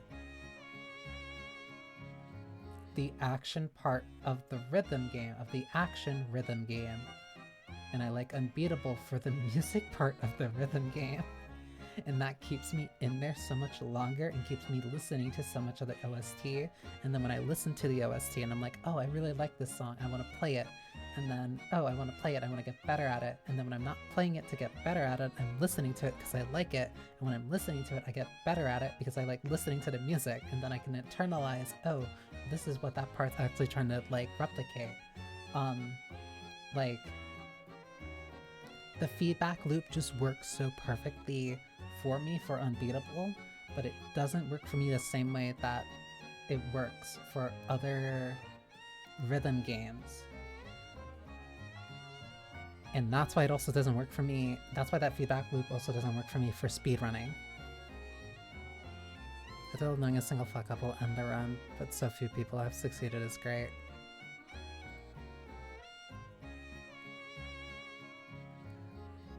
That's an achievement thing.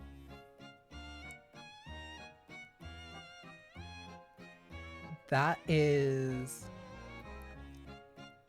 an achievement type of thing. I'm not very achievement oriented. It has to be very deliberately my own.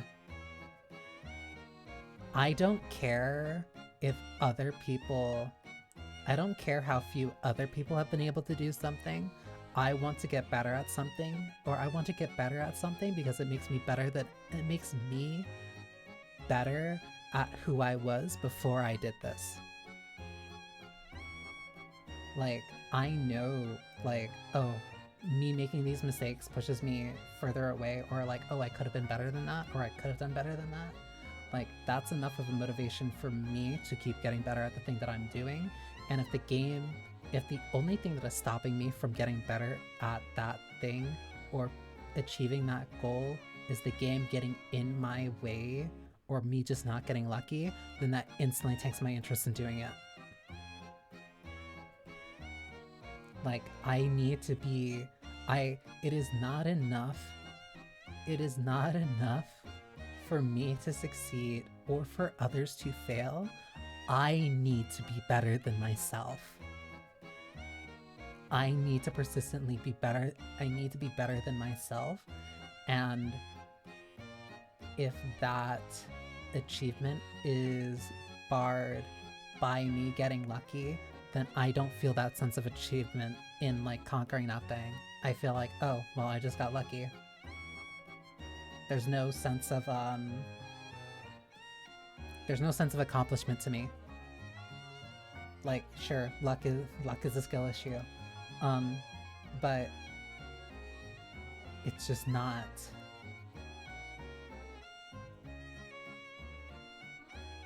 Like, I'm very intrinsically motivated when it comes to external things. Like, I don't mind playing hard games, I don't mind doing hard stuff. But like, the motivation and drive has to come from me wanting to be better than me. Like, that's the main thing that really gets me.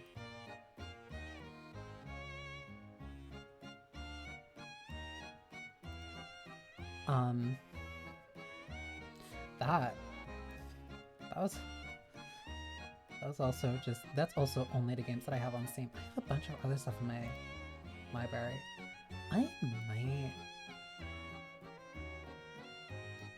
I started thinking like for 5 seconds what other things that I have that's not on Steam, because I do have a couple things that are just kind of like buried in my folder.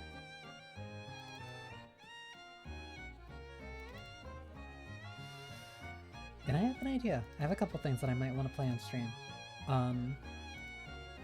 I'll have to check to make sure that I can, but I think I'm free. I think I'm good to play those ones. It's nothing that'll get me in trouble, at least I think, or at least I hope.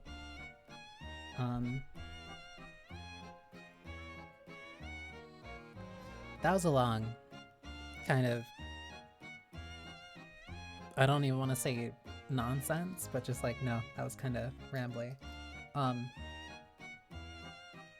Turns out, having a lot of coffee early in the morning,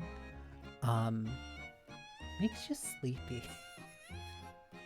It makes you sleepy, and that's why I have a lot more energy now than after I had this coffee. A lot earlier.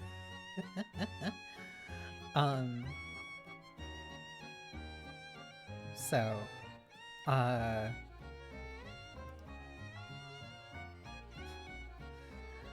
I think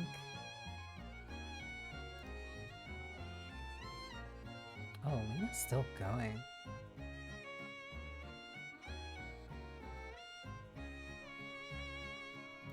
Not me causing trouble, more so just the fact that I want to make sure that I'm not gonna, that I'm not, me playing, Her Love Like a Poison felt like I was flying very close to the sun. Very, very, very close to the sun. And I just don't want to go, I just don't want to get in trouble again. I don't want to get in trouble. But yeah, Rather cute, aren't you? 1, thank you. 2,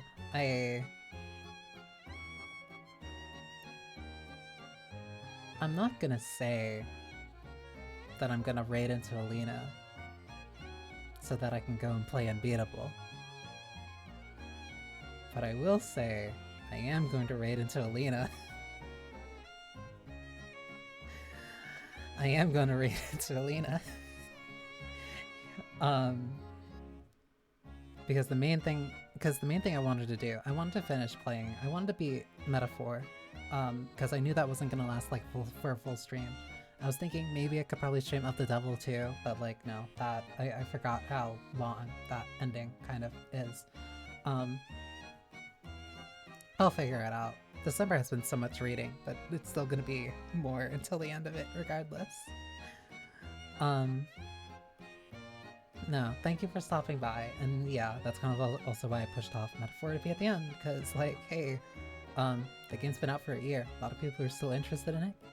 Still have not played it. Out of 5.